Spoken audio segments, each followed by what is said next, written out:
The ballroom fell silent the moment Lord Sebastian Ashford raised his glass. Clara Whitmore stood frozen, her champagne flute trembling in her hand as every eye in London's elite turned toward her. She knew what was coming. The whispers had been circulating for weeks, but nothing prepared her for the cruelty of public execution dressed in silk and politeness. "To Miss Whitmore," Sebastian announced, his smile sharp as a blade, "who taught me that some women are meant to be admired from afar, not married." The laughter that followed would haunt her forever. But what happens when the woman they buried alive claws her way back to the surface? Stay until the end to witness the transformation. Drop a like and tell us which city you're watching from. The porcelain mask Clara had worn for 3 years cracked that night, but she refused to let it shatter completely. Not here. Not in front of them. She set her glass down with deliberate care, each movement measured, controlled. Her hand wanted to shake. She wouldn't let it. Around her, the cream of London society watched with the hunger of wolves circling wounded prey. Women hid smiles behind fans. Men exchanged knowing glances. The orchestra had stopped mid-note. Sebastian Ashford stood at the center of it all, resplendent in his evening clothes, his hand already resting possessively on the waist of Lady Genevieve Hartford, the woman he'd apparently been courting in secret for months while Clara planned their wedding. "Nothing to say, darling?" Sebastian's voice carried across the marble floor. "You usually have so much to say. About marriage. About our future. About the children you'd already named." More laughter, sharper this time. Clara's sister Lydia grabbed her arm. "We're leaving. Now." But Clara didn't move. Couldn't. If she ran, they'd won. If she stayed, they'd tear her apart anyway. There was no winning this. There never had been. "I loved you," she said quietly. The ballroom leaned in. "I'm sorry?" Sebastian cupped his ear mockingly. "Speak up, Clara. You wanted everyone to know about our engagement. Surely you can share your feelings now." "I said I loved you." Her voice was stronger now, though it cost her everything to keep it steady. "But love wasn't what you wanted, was it? You wanted someone who knew when to be silent, when to smile and nod and pretend not to notice when you disappeared for hours with her." She gestured toward Genevieve, who had the decency to look away. "Someone," Clara continued, "who would ignore the smell of her perfume on your coat, who would pretend your affection wasn't a performance for your father's approval, who would be grateful, eternally, desperately grateful, that a man like you chose someone as ordinary as her." The ballroom had gone deadly quiet. Sebastian's smile had frozen. "You're hysterical." "I'm clear-headed for the first time in 3 years." Clara turned slowly, taking in the faces of everyone who'd ever smiled at her while sharpening their knives behind her back. "You're all waiting for me to cry, to beg, to collapse like a character in one of those tragic novels you all pretend not to read." Lady Pemberton, the society's most vicious gossip, actually gasped. "But here's what you don't understand," Clara said. "You didn't break me tonight, Sebastian. You freed me. From you. From this." She swept her hand across the glittering ballroom. "From pretending any of this matters." She walked toward the exit, head high, spine straight. Lydia fell into step beside her. "Clara," Sebastian called out. She didn't turn around. "You'll regret this," he said. "You'll come crawling back. Where else will you go? Who else would want you now?" Clara paused at the doorway. For a moment she considered not responding, but she'd been silent too long already. "Anyone who wants me from this moment forward," she said, "will have to earn it. You never did." The carriage ride home passed in silence. Lydia held her hand but knew better than to speak. Clara stared out the window at the dark London streets, watching her reflection ghost across the glass. She looked the same. Same brown hair pinned in elaborate curls. Same green eyes that Sebastian had once called unremarkable. Same face that had smiled through 1,000 empty compliments. But something inside had shifted. Hardened. The truth was, she had nowhere to go. Her father's estate was entailed away to a distant cousin. Her mother had died when she was 16. She had a small inheritance, enough to live modestly for perhaps 5 years if she was careful. After that, "We'll figure something out," Lydia said quietly. Clara nodded, but didn't believe it. The scandal erupted faster than wildfire. By morning, every gossip sheet in London had run the story. Some painted Sebastian as the wronged party, a man who'd discovered his fiancée's true nature before making a terrible mistake. Others took a more salacious angle, speculating about what Clara must have done to drive him away. None mentioned the truth, that Sebastian had been playing her from the start, stringing her along to maintain his father's approval while pursuing the woman he actually wanted, that he'd humiliated her publicly because cruelty was easier than honesty. For 2 weeks, Clara didn't leave the house. Letters arrived daily, from friends withdrawing invitations, from distant relatives expressing their concern, from well-wishers who wanted all the details. She burned them all. Lydia tried to help. "We could go to the country. Aunt Margaret would take us in." Aunt Margaret hasn't spoken to Father since before I was born." "She might make an exception." "To take in the disgraced niece who's become a public joke? No. She'd make it clear every day that we're there on sufferance, that we're the family embarrassment." "Then what do we do?" Clara stared at the pile of ash in the fireplace, all that remained of her old life. "We survive. Somehow. But surviving required money, and money required either marriage or a profession. Clara had been raised for the former and trained for nothing useful in the latter. She could paint watercolors, play the pianoforte adequately, and make polite conversation in 3 languages, none of which paid bills. On the 15th day, a letter arrived that wasn't from a former friend or concerned relative. The handwriting was precise, almost aggressive. The seal bore a crest Clara didn't recognize, a raven over crossed swords. "Miss Whitmore, I have a proposition that may interest you. Should you wish to discuss it, present yourself at Blackthorn House tomorrow at 2 o'clock. Rowan Blackthorn." Lydia read it over her shoulder. "The Duke of Blackthorn. Clara, what does he want with you?" "I have no idea." Clara had seen the Duke exactly twice, both times from across a ballroom. He was the kind of man people whispered about, too powerful, too isolated, too dangerous in ways that had nothing to do with physical threat.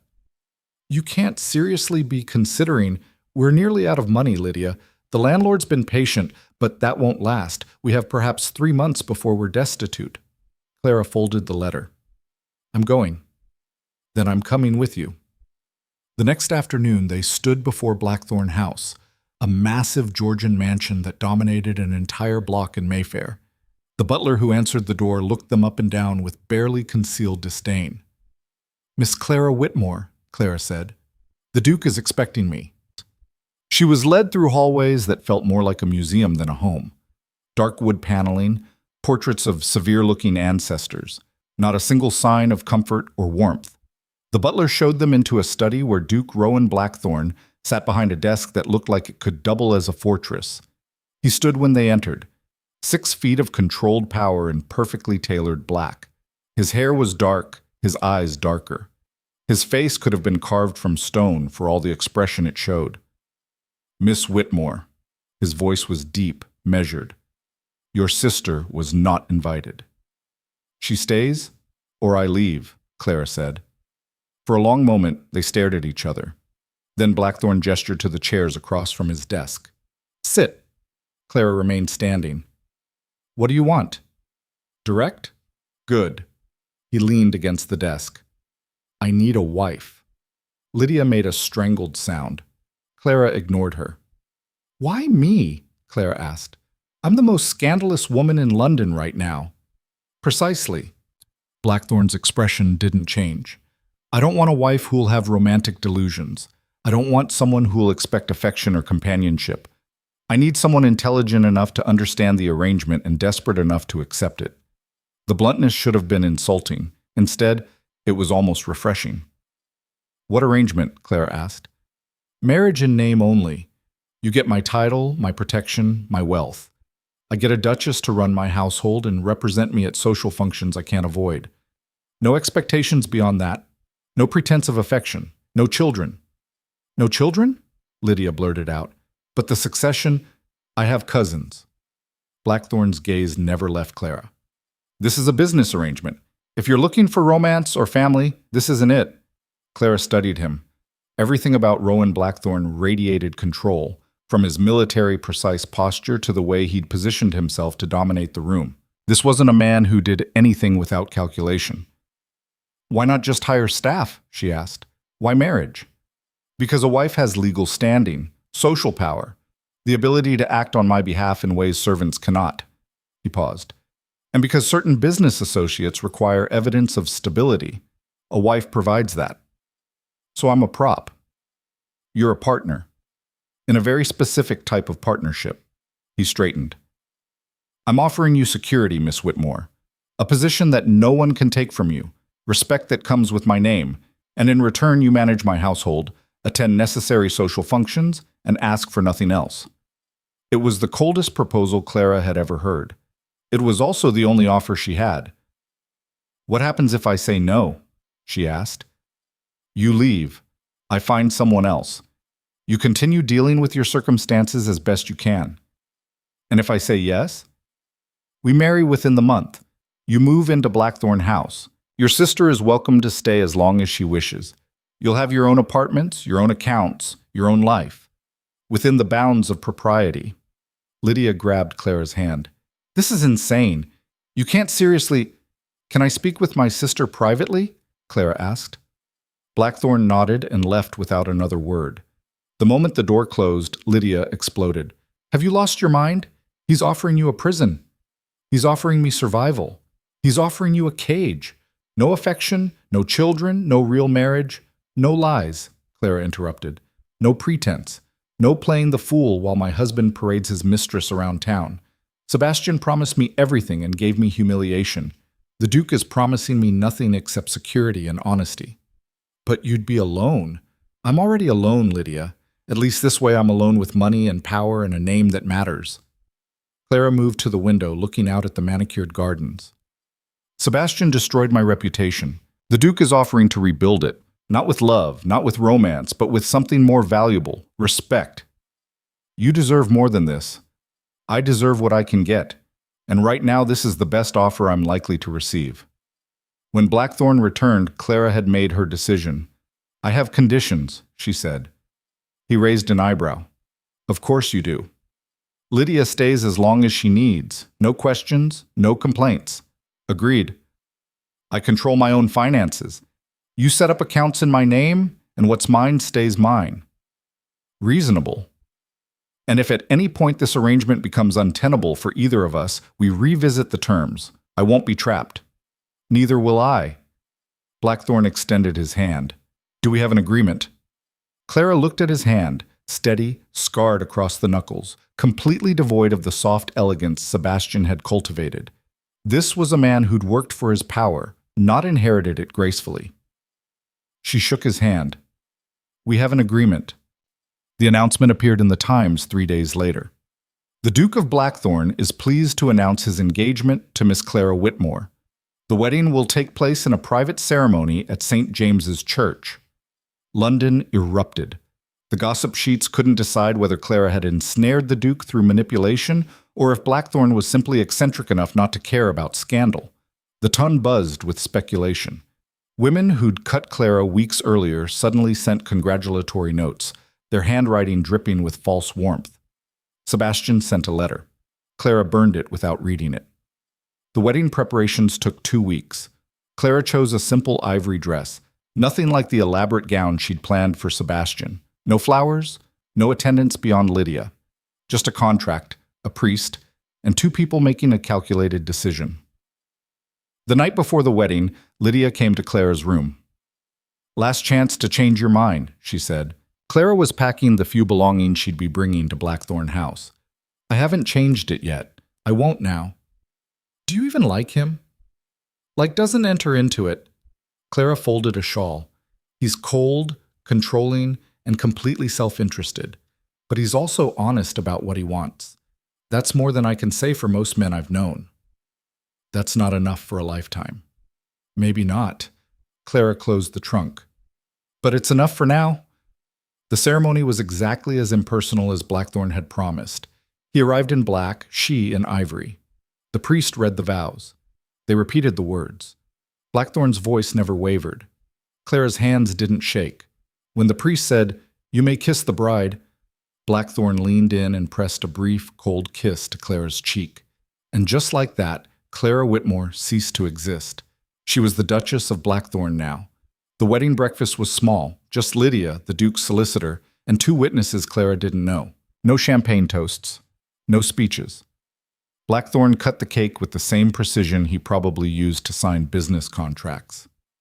"I have meetings this afternoon," he said as they finished. "My staff will show you to your apartments. We're expected at the Havisham Ball tomorrow night. I'll call for you at 8. And then he left. Clara sat in the echoing silence of the breakfast room, a duchess in name, a stranger in her own marriage. Lydia reached across the table and squeezed her hand. "Well," Lydia said, "at least you know what you're getting into." Clara laughed, a hollow, brittle sound. "Do I? I've traded one performance for another. At least this time I know I'm acting." Her apartments were in the east wing of Blackthorn House, 3 rooms done in blues and silvers that felt expensive and utterly impersonal. Her trunks had been unpacked by silent servants. Her clothes hung in a wardrobe large enough to house a family. Everything was perfect. Everything was empty. She spent her wedding night alone, staring at the ceiling, wondering if she'd made a terrible mistake or the only choice she had left. The next morning, she woke to find a note slipped under her door. "The staff have been informed you are in charge of all household matters. They'll answer to you. A list of tonight's attendees is on your desk.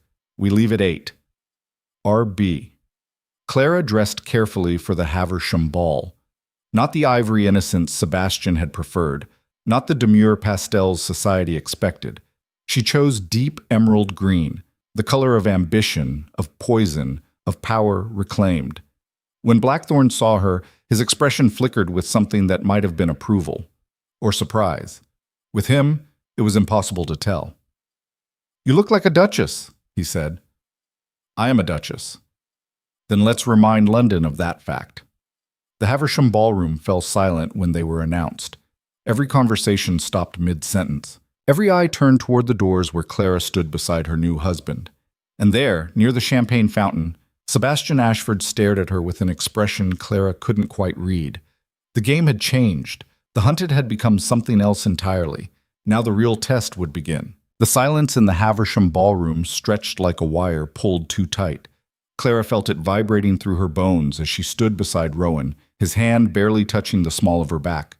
A gesture of possession, not comfort. "Breathe," he murmured, so quietly only she could hear. She hadn't realized she'd stopped. The crowd parted as they descended the stairs, creating a pathway that felt more like a gauntlet. Faces blurred past, some curious, some hostile, some wearing the thin smiles of people who couldn't decide whether to congratulate or condemn her. Lady Pemberton materialized first, resplendent in purple silk and dripping with jewels that probably cost more than Clara's former inheritance. "Your Grace," she said to Rowan, completely ignoring Clara. "What a surprise to see you at a social engagement. I thought you avoided these affairs like the plague." "I made an exception," Rowan said. His voice carried no warmth, no explanation. "How fortunate for us all." Lady Pemberton finally acknowledged Clara with a look that could strip paint. "And the new Duchess. My dear, that color is quite bold for someone in your position." Clara smiled. "Which position would that be, Lady Pemberton? Wife to one of the most powerful men in England? Or woman who refuses to disappear simply because society wishes it?" Lady Pemberton's mouth opened, then closed. Rowan's hand pressed slightly firmer against Clara's back. Approval or warning, she couldn't tell.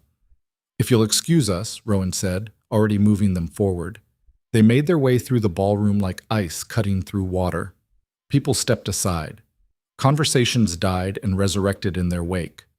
Clara kept her spine straight, her expression neutral, even as her heart hammered against her ribs. Then she saw him. Sebastian stood near the terrace doors, Lady Genevieve hanging on his arm like an expensive accessory. He was staring at Clara with an intensity that made her skin crawl. When their eyes met, he smiled. The same charming smile he'd used to court her, to lie to her, to destroy her. "Do you want to leave?" Rowan asked. "No." "Do you want me to handle him?" Clara looked up at her husband. His face showed nothing, but something in his eyes suggested he'd very much enjoy handling Sebastian, permanently. "Not yet," Clara said. They danced once, a precise mechanical waltz that had all the warmth of a business transaction. Rowan was an excellent dancer, his movements controlled and exact. He held her at the proper distance, turned her at the proper moments, and said nothing at all. "You're glaring at people," Clara said. "I'm observing. You look like you're planning their deaths." "I'm planning several things. Death is only one option." Clara laughed despite herself. "Do you ever smile? When there's reason to? And there's no reason tonight?" "Tonight is work," Rowan said. "We're here to establish that you're under my protection. That anyone who targets you targets me. Smiling would undermine that message." "How romantic." "Romance wasn't part of our agreement." The waltz ended. Rowan led her off the floor with the same efficiency he'd led her onto it. They were immediately surrounded by people whose curiosity had finally overcome their caution. Lord Haversham, their host, was first. "Duke Blackthorne, what an honor. We rarely see you at these gatherings." "My wife enjoys dancing," Rowan said flatly. It was a lie. He had no idea if Clara enjoyed dancing, but it served a purpose, establishing that her preferences mattered, that she wasn't just an ornament he'd acquired. "The Duchess is most welcome," Lord Haversham said, bowing to Clara. "Though I must say, the circumstances of your courtship were quite sudden." "The best decisions usually are," Clara replied. "Indeed." Haversham's smile didn't reach his eyes. "One might even call it opportunistic, for both parties." Rowan went very still beside her. Clara could feel the temperature drop. "Are you suggesting something, Haversham?" Rowan's voice was soft, dangerous. "Merely making conversation," Haversham said, but he took a step back. "Then let me clarify the conversation," Rowan said. "My wife's past is exactly that, past. Anyone who wishes to discuss it will do so elsewhere. Anyone who wishes to question my choices will find themselves questioning their own invitations to court. Are we clear?" The nearby conversations had stopped again. Everyone was listening. Haversham paled. "Perfectly clear, Your Grace." "Excellent," Rowan turned to Clara. "Would you like more champagne?" "Please." They moved toward the refreshment table. Clara's hands were shaking now, hidden in the folds of her dress. Rowan had just threatened one of London's most influential hosts. For her. Because someone had implied she was using him. "You didn't have to do that," she said quietly. "Yes, I did." He handed her champagne. "Weakness invites attack. I won't have my wife treated as if she's a fortune hunter who trapped me. It undermines both of us." "So you defended me to defend yourself." "I defended us. There's a difference." Before Clara could respond, Sebastian appeared. Up close, he looked different than she remembered, his smile too practiced, his eyes harder. Or maybe he'd always been this way, and she'd been too desperate to see it. "Clara." His voice was warm, familiar, poisonous. "Congratulations on your marriage." "Lord Ashford." She kept her tone neutral. "I was surprised, I'll admit. The Duke has a reputation for being quite particular. I didn't think you were his type." Rowan shifted slightly, placing himself between Clara and Sebastian. It was subtle but unmistakable, a physical barrier. "My wife is exactly my type," Rowan said. "Intelligent, self-possessed, resilient, everything I value." Sebastian's smile tightened. "How fortunate you found each other so quickly after our misunderstanding." "There was no misunderstanding," Clara said. She stepped around Rowan, refusing to hide. "You humiliated me in front of everyone we knew. You made me a joke. Then you expected me to vanish quietly. I'm sorry to disappoint you." "Disappoint me?" Sebastian laughed. "Clara, I freed you. You should be thanking me. Look at you now, a duchess. You've done quite well for yourself. Through no help of yours. Through quite a bit of help from mine, actually. If I hadn't ended things, you'd still be planning a modest wedding to a minor lord. Now you're married to one of the wealthiest men in England." He leaned closer. "Tell me, is it worth it? Being married to a man who'll never love you? Who treats affection like a business transaction?" Clara felt Rowan tense beside her. "Love is overrated," she said. "Respect, partnership, loyalty, those matter more. You taught me that when you demonstrated how little love actually means to men like you." Men like me? Sebastian's mask was cracking. You think you know what kind of man I am? I think I wasted 3 years learning. Lady Genevieve appeared at Sebastian's elbow, her face pinched with displeasure. Sebastian, darling, you promised me a dance. In a moment, Sebastian said, never taking his eyes off Clara. Now, Genevieve insisted, with an edge that suggested this wasn't the first time she'd competed for his attention. For a brief, savage moment, Clara felt sorry for her. Then she remembered Genevieve had known about her, had participated in the deception, and the sympathy evaporated. You should dance with your fiancé, Clara said, before she realizes what kind of man you really are. She turned and walked away, Rowan falling into step beside her. Her heart was racing, her hands still trembling, but she'd done it. She'd faced Sebastian without breaking, without apologizing, without giving him the satisfaction of seeing her crumble. You handled that well, Rowan said. I wanted to throw champagne in his face. That would have been satisfying, but unproductive. Everything with you is about productivity, isn't it? Everything with me is about control, Rowan corrected. Productivity is merely a side effect. They spent the rest of the evening making calculated appearances. Rowan introduced Clara to business associates, political allies, people whose names carried weight. He didn't explain the relationships or provide background. He simply presented her as his wife and expected people to adjust accordingly. Most did. Some hesitated. A few were openly skeptical. The worst was Lady Thornberry, an elderly duchess who'd known Rowan's family for decades. She looked Clara up and down like examining livestock. So you're the scandalous Miss Whitmore, she said. I'm the Duchess of Blackthorn, Clara replied. A title doesn't erase your past. No, Clara agreed, but it does determine my future. And my future is standing beside my husband, representing his interests and managing his household. My past is irrelevant to those responsibilities. Lady Thornberry snorted. Pretty words. We'll see how long you last when reality sets in. When you realize being a duchess means more than wearing expensive dresses and attending parties. I'm aware of what it means, Clara said. I've spent my entire life preparing to run a household, manage servants, navigate society politics, and represent my husband's name. The only thing that's changed is whose name I'm representing. And you think Rowan will be satisfied with a wife who merely performs duties? Clara glanced at Rowan, who was watching the exchange with his usual inscrutability. I think the Duke and I understand each other perfectly, Clara said. We both know exactly what this marriage is and isn't, that clarity is worth more than 1,000 romantic delusions. Something shifted in Lady Thornberry's expression. Perhaps you're not as foolish as you appear, or perhaps you're simply better at lying to yourself. She walked away, leaving Clara unsure whether she'd been complimented or insulted.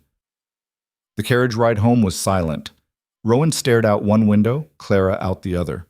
The night had been exhausting, every conversation a negotiation, every smile a weapon, every moment a performance.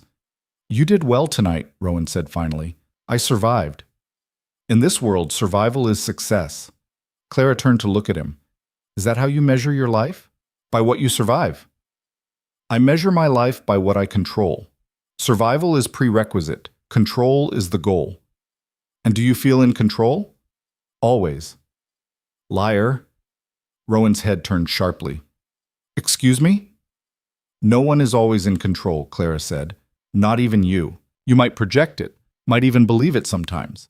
But everyone has moments when things slip, when the mask cracks. And you think you've seen my mask crack? No, but I've seen you hold it so tightly it must hurt. That's not control. That's fear of losing it. For a long moment, Rowan said nothing. Then, quietly, You're more observant than I anticipated. You expected me to be grateful and pliable, a prop who played her role without thinking too deeply about the man beside her. I expected you to be intelligent and pragmatic. You've exceeded expectations. Is that a compliment? It's a fact. They arrived at Blackthorn House. Rowan helped her down from the carriage, the first time he'd offered his hand without being prompted. His grip was firm, steady, and released the moment her feet touched the ground. Good night, Clara, he said. Good night, Your Grace. Rowan, His voice stopped her at the stairs. When we're alone, you can call me Rowan. Why? Because I said so. It was the most personal thing he'd offered her since their wedding. Clara nodded and went to her apartments where Lydia was waiting. How was it? Lydia asked. Brutal, necessary, surprisingly effective. Clara kicked off her shoes. Sebastian tried to claim he did me a favor. Lady Thornbury called me either clever or delusional. And the Duke threatened Lord Haversham in front of half of London. Because someone insulted you? Because someone questioned his judgment. I just happened to be the subject. Lydia helped her out of the dress. Do you regret it yet? Clara thought about Sebastian's face when she'd walked away, about the fear in Haversham's eyes when Rowan spoke, about the weight of a title that protected her from everything except her own doubts. Ask me in a month, she said. The next morning, Clara woke to discover her first real test as Duchess. The household staff had assembled in the servants' hall, waiting for her to address them. Rowan had left instructions that she was in charge, but he'd provided no guidance, no framework, nothing except authority and the expectation she'd know how to wield it. Mrs. Brennan, the head housekeeper, was a formidable woman in her 50s with iron gray hair, an expression that suggested she'd seen too many temporary duchesses come and go. Your Grace, she said, her curtsy perfunctory, the staff is assembled as requested. Requested, not ordered. A subtle reminder that Clara's authority was new, untested. Clara surveyed the staff, 15 people ranging from footmen to scullery maids, all watching her with varying degrees of skepticism. They'd served the Duke for years. She was the interloper. I understand this household runs efficiently, Clara said. I have no interest in disrupting systems that work. However, I do expect to be informed of all household matters, invited to all meetings regarding budgets and supplies, and consulted before any major decisions are made. Mrs. Brennan's eyebrows rose. His Grace has always handled those matters himself. His Grace is occupied with running a duchy and managing investments across 3 countries. I'm here to manage this house. That's the arrangement. Begging your pardon, Your Grace, but the Duke is quite particular about how things are done. Then you'll teach me his preferences, Clara said, and I'll decide which ones to maintain and which ones to modify. I'm not here to play at being Duchess. I'm here to do the job. A murmur ran through the staff. Mrs. Brennan's expression remained neutral, but something flickered in her eyes. Maybe respect, maybe just recalculation. As you wish, Your Grace. I'll prepare the household accounts for your review. This afternoon, in the study. Mrs. Brennan hesitated. The Duke's study. Is there another one? His Grace doesn't allow anyone in his private study. I'm not anyone. I'm his wife. If he objects, he can tell me himself. Clara dismissed the staff and went to find Lydia, who was reading in the morning room. You look like you just conquered something, Lydia said. I claimed a study and probably made an enemy of the head housekeeper. Productive morning, then. I have no idea what I'm doing, Lydia. I've never managed a household this size. Father's estate had maybe 6 servants. This place has 15, not counting the groundskeepers and stable staff. So you'll learn. You've survived worse than intimidating housekeepers. Clara laughed weakly. Have I, though? The afternoon meeting with Mrs. Brennan was an education in household economics. The accounts were meticulous. Every expense tracked, every purchase justified, every servant's wage documented. But they also revealed interesting patterns. The food budget seems high, Clara said, scanning the numbers. His Grace entertains frequently. Business dinners, private meetings. I haven't seen evidence of any entertaining since I arrived. Mrs. Brennan shifted. That's because His Grace has been occupied with other matters. You mean because he got married and his routine changed? I wouldn't presume to comment on His Grace's personal affairs. Clara looked up from the ledger. Mrs. Brennan, let's establish something. I'm not here to catch you in mistakes or undermine your work, but I'm going to ask questions. If the food budget is high because the Duke regularly hosts business dinners, I need to know so I can plan accordingly. If it's high because suppliers are overcharging or someone's skimming, I need to know that too. Mrs. Brennan's face remained impassive. The suppliers are honest, Your Grace. I've worked with them for years. Then help me understand the numbers. Because from what I can see, we're spending enough to feed 30 people, but we're only housing 17. There was a long pause. Then Mrs. Brennan sighed. His Grace is generous with the staff, she said carefully. He allows us to take home extra provisions, bread, cheese, vegetables that might spoil. It's not standard practice, but he insists. Clara sat back. That didn't match the cold, calculating man she'd married. But it did explain the loyalty in the servant's eyes when Rowan's name was mentioned. That's fine, Clara said. Continue the practice. But I'd like the allocations documented so I can track them properly. Of course, Your Grace. They worked through the rest of the accounts. Mrs. Brennan relaxed incrementally, her responses becoming more detailed, her suggestions more forthcoming. By the end, they'd established something resembling a working relationship. One more thing, Clara said as Mrs. Brennan prepared to leave. The Duke's study. Is there a reason he doesn't allow people in? Mrs. Brennan hesitated. His Grace values his privacy, Your Grace. That room contains sensitive business documents. I have no interest in his business documents. I need a place to work. Surely there's a desk I can use without disturbing his papers. Perhaps you could use the morning room. I'll use the study. If the Duke objects, that's between us. Mrs. Brennan looked like she wanted to argue, then thought better of it. As you wish. That evening, Clara entered Rowan's study for the first time. It was exactly what she'd expected.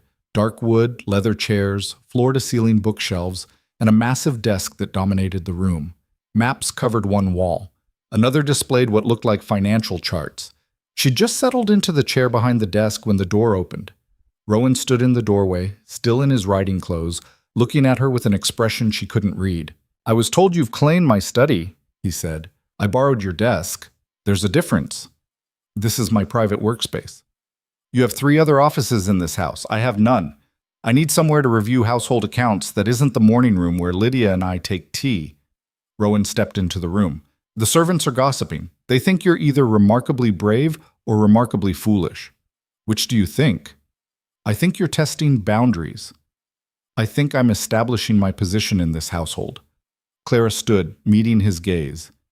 You told me I was in charge of domestic matters. That includes having an appropriate workspace. There are other rooms, not like this one. This room has authority. It says the person working here matters. If I take the morning room or some guest bedroom, the staff will see me as temporary, decorative, not someone whose decisions carry weight. Rowan studied her for a long moment. Then, surprisingly, he smiled. It was brief, barely there, but real.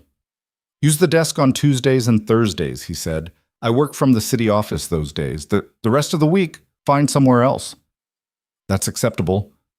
And Clara? He paused at the door.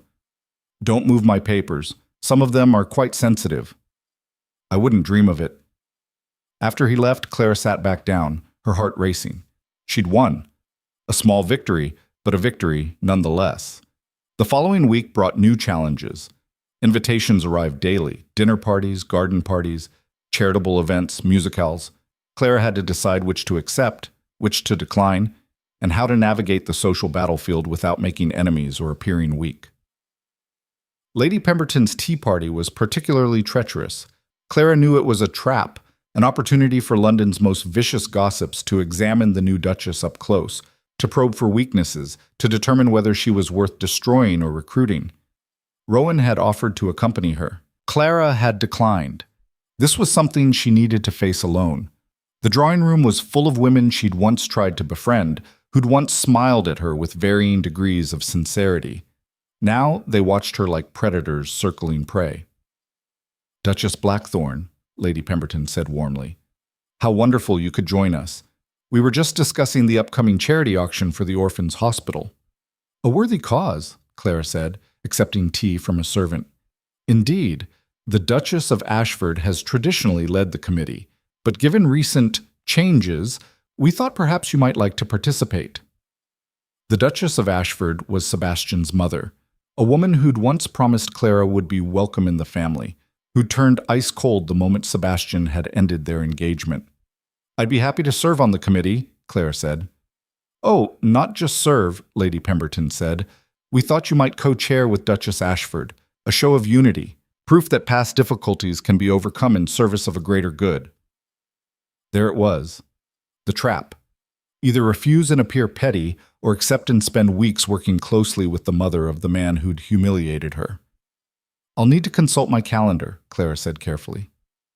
"Of course, though I should mention the position requires significant time commitment. Planning meetings, supplier negotiations, event coordination. Are you certain you have the experience for such an undertaking?" Every woman in the room was listening now. "I've been managing the Blackthorn household for weeks," Clara said. "Coordinating staff, overseeing budgets, handling suppliers. I believe I can manage a charity auction." "The Blackthorn household?" Lady Pemberton's smile sharpened. "Tell me, is it true the Duke has given you complete control of domestic matters? That seems quite unusual for a man of his particular nature." "My husband and I have an understanding about our respective responsibilities." "How modern. And how is married life treating you?" "The Duke has such a reputation for being demanding. He expects competence. I provide it." "Competence, yes."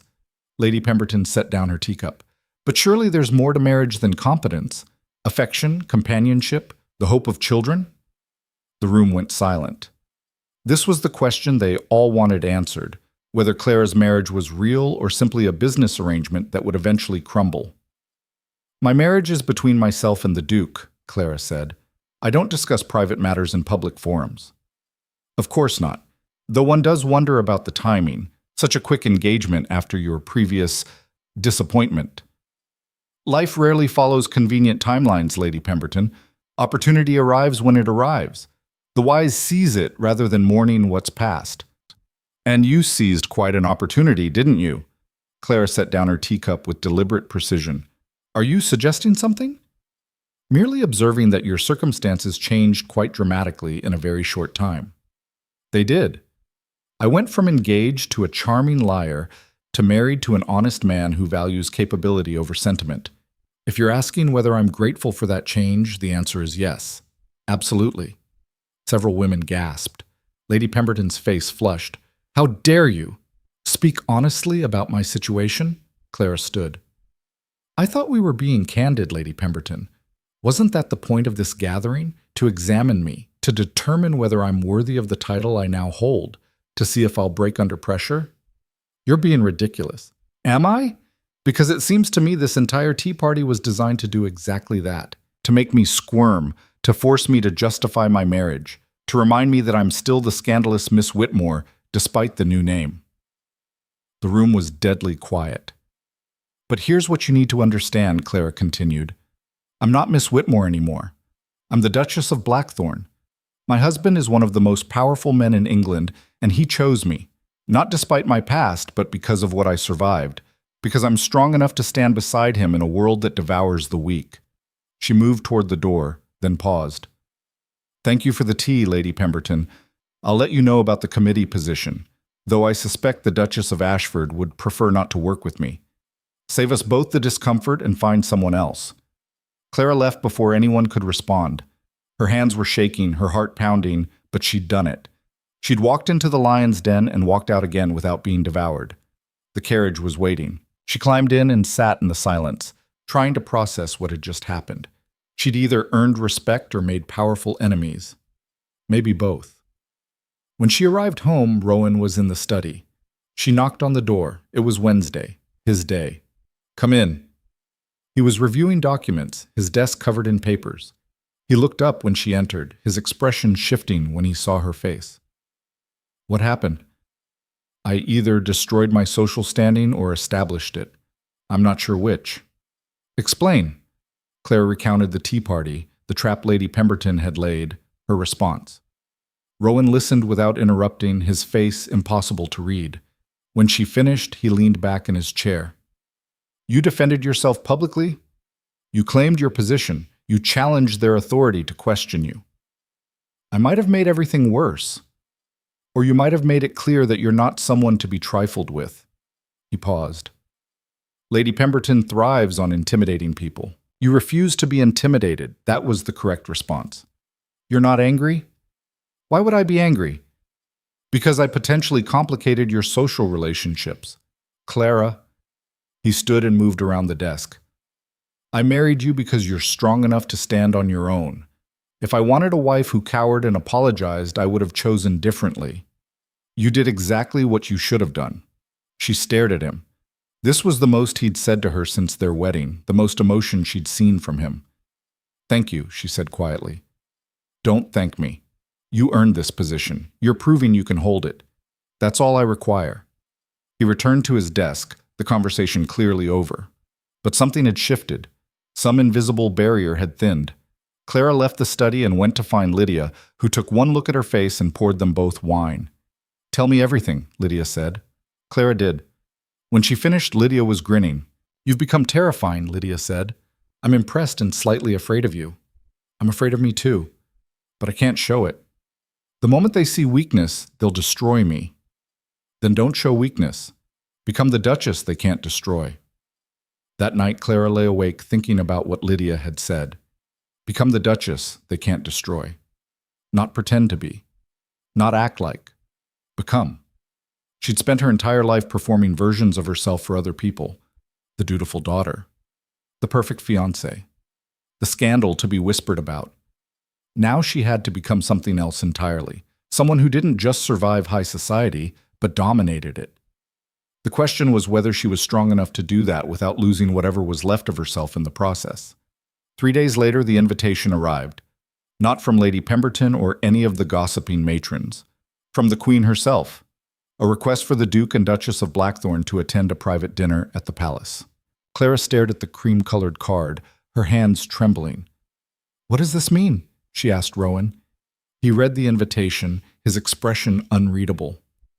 "It means Her Majesty wants to meet you, to determine whether you're an asset or a liability to the Crown's interests.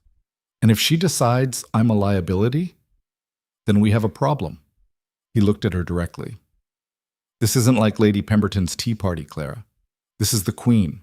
One wrong word, one perceived slight, and you won't just lose social standing, you'll lose everything." Clara's throat went dry. "Can we decline?" "No." "Then I'll go, and I'll prove I'm worthy of the title I carry." Rowan studied her for a long moment. "You're either the bravest woman I've ever met, or the most foolish. You said that before. Have you decided which yet?" "No," he admitted, "but I'm beginning to suspect it doesn't matter. Either way, you're dangerous." Clara didn't know if that was a compliment or a warning, but as she prepared for dinner with the Queen, she realized it didn't matter. Dangerous was exactly what she needed to be. The palace dinner was in 4 days. Clara had exactly 96 hours to transform from a duchess in name to a duchess in practice, or risk destroying everything she and Rowan had built. She spent the first day in the study, poring over books on court protocol that hadn't been touched in decades. The rules were arcane, contradictory, and apparently designed to humiliate anyone who didn't grow up breathing them. Which fork for fish? How deep to curtsy based on rank? Never speak unless spoken to. Never turn your back on royalty. Never, never, never make the Queen wait. "You're going to give yourself a headache," Lydia said, bringing tea. "I'm going to embarrass myself in front of the most powerful woman in England," Clara corrected. "A headache is the least of my problems. The Queen is still a person. The Queen is an institution, one that can destroy us with a word." Lydia sat down across from her. "When did you become so afraid?" Clara looked up sharply. "I'm not—" "You are. You faced down Lady Pemberton, taken control of this household, stood up to Sebastian in front of everyone, but the thought of dinner with the Queen has you paralyzed. Because those were battles I could win through strength or wit or sheer stubbornness. This is different. The Queen doesn't care about my strength. She cares about whether I'll be useful to the Crown, whether my marriage to Rowan creates opportunities or complications. Then be useful. How? I don't know, but I know cowering over protocol books isn't the answer. You didn't get here by following rules perfectly. You got here by breaking them when it mattered." Clara closed the book. Lydia was right. She'd spent so long trying to become what society wanted that she'd forgotten what actually worked. Being exactly who she was, consequences be damned. That evening, she found Rowan in the drawing room, reviewing investment reports. He looked up when she entered. "I need to know about the Queen," Clara said without preamble. "What about her?" "Not the official version, the real one. What does she actually care about? What makes her respect someone? Rowan set down his papers. Why are you asking me? Because you've dealt with her. You understand how power works. I need insights, not protocol. He studied her for a long moment. She values directness, despises flattery, respects competence above breeding. And she has no patience for people who waste her time with social niceties when there's real work to be done. So she's like you. In some ways, yes. Clara sat down across from him. What does she want from this dinner? To assess whether our marriage strengthens or weakens my position, whether you're an asset I can leverage or a liability that needs managing. And what do you want from it? Rowan's expression didn't change, but something flickered in his eyes. I want her to see you the way I do. Which is? Capable, intelligent, stronger than you appear. He paused. Someone who refuses to break when breaking would be easier. It was the closest thing to a compliment he'd ever given her. Clara felt something warm unfurl in her chest, dangerous, unwanted, absolutely forbidden by the terms of their arrangement.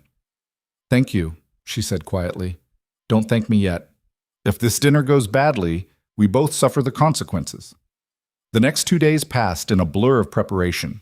Clara worked with Mrs. Brennan to ensure the household ran flawlessly in her absence. She consulted with Rowan's tailor about the dress, not too ostentatious, not too modest, striking the impossible balance between respect and confidence. She practiced conversations in the mirror, trying to sound intelligent without seeming ambitious, respectful without appearing servile. The night before the dinner, she couldn't sleep. She paced her apartments until Lydia appeared in her nightgown, looking exhausted. You're wearing a path in the carpet, Lydia said. I can't stop thinking about everything that could go wrong. Then think about what could go right. Nothing goes right for me, Lydia.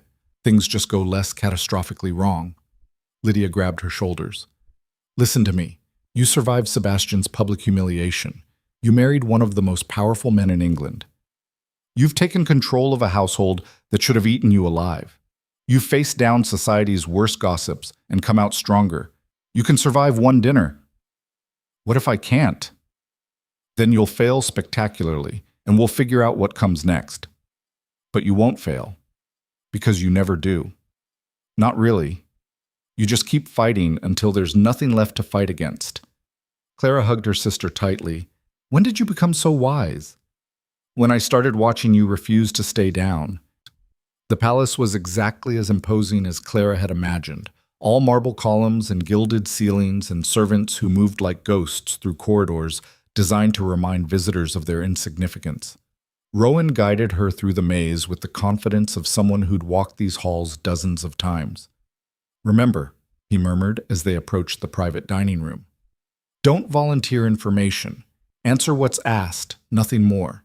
And if she asks about our marriage, tell the truth, Clara finished. You've said that 3 times. Because it's the most important thing. The queen can detect lies the way wolves smell fear. Don't give her anything to question. The doors opened. The queen sat at the head of a modest table, modest by palace standards, which meant it could still seat 12. She was older than Clara expected, with silver hair and eyes that missed nothing. 2 other guests were already seated. Lord Chancellor Pembroke, a man whose political maneuvering had toppled governments, and to Clara's shock, Sebastian's mother, the Duchess of Ashford. Clara's step faltered. Rowan's hand pressed against her back, steadying, warning. Your Majesty, Rowan said, bowing, thank you for the invitation. Duke Blackthorn, and this must be your new Duchess. The Queen's gaze fixed on Clara like a pin through a butterfly. Approach. Clara moved forward and curtsied exactly as she'd practiced, deep enough to show respect, not so deep as to appear obsequious. When she rose, the Queen was still watching. You're younger than I expected, the Queen said. I'm 23, Your Majesty, and already divorced from scandal and remarried to power. Quite efficient. The barb landed perfectly. Clara felt Rowan tense beside her. I prefer to think of it as adaptable, Your Majesty, Clara said carefully. Adaptable. The Queen smiled, not warmly. An interesting choice of words. Sit, both of you.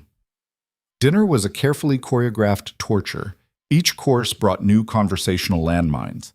The Duchess of Ashford spoke about the importance of family legacy, barely concealing her disdain for Clara's lack of one. Lord Pembroke discussed political alliances, watching Rowan for any sign of weakness, and the Queen orchestrated it all with the precision of a conductor leading an orchestra toward a particularly vicious crescendo. "Tell me, Duchess Blackthorne," the Queen said as the fish course arrived, "how are you finding married life?" "Educational, Your Majesty." "Educational. Not romantic? Not fulfilling?" Clara met the Queen's gaze steadily. "My marriage is built on mutual respect and shared purpose. I find that more valuable than romance." "More valuable or more realistic?" "Both, Your Majesty."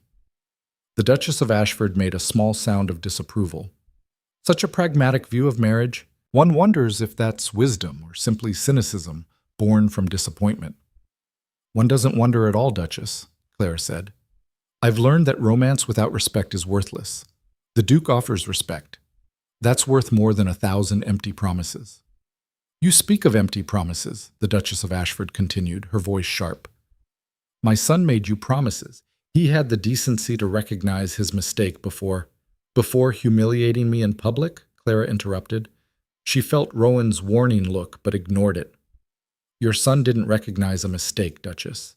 He executed a calculated cruelty because it was easier than honesty. There's a difference." The table went silent. The Queen leaned forward slightly. "You defend yourself quite boldly," the Queen observed. "Some might call that inappropriate in present company." "I apologize if I've given offense, Your Majesty, but I won't apologize for stating facts. Lord Ashford's behavior was public record. My response to it is my own business. And yet it became everyone's business when you married Duke Blackthorne."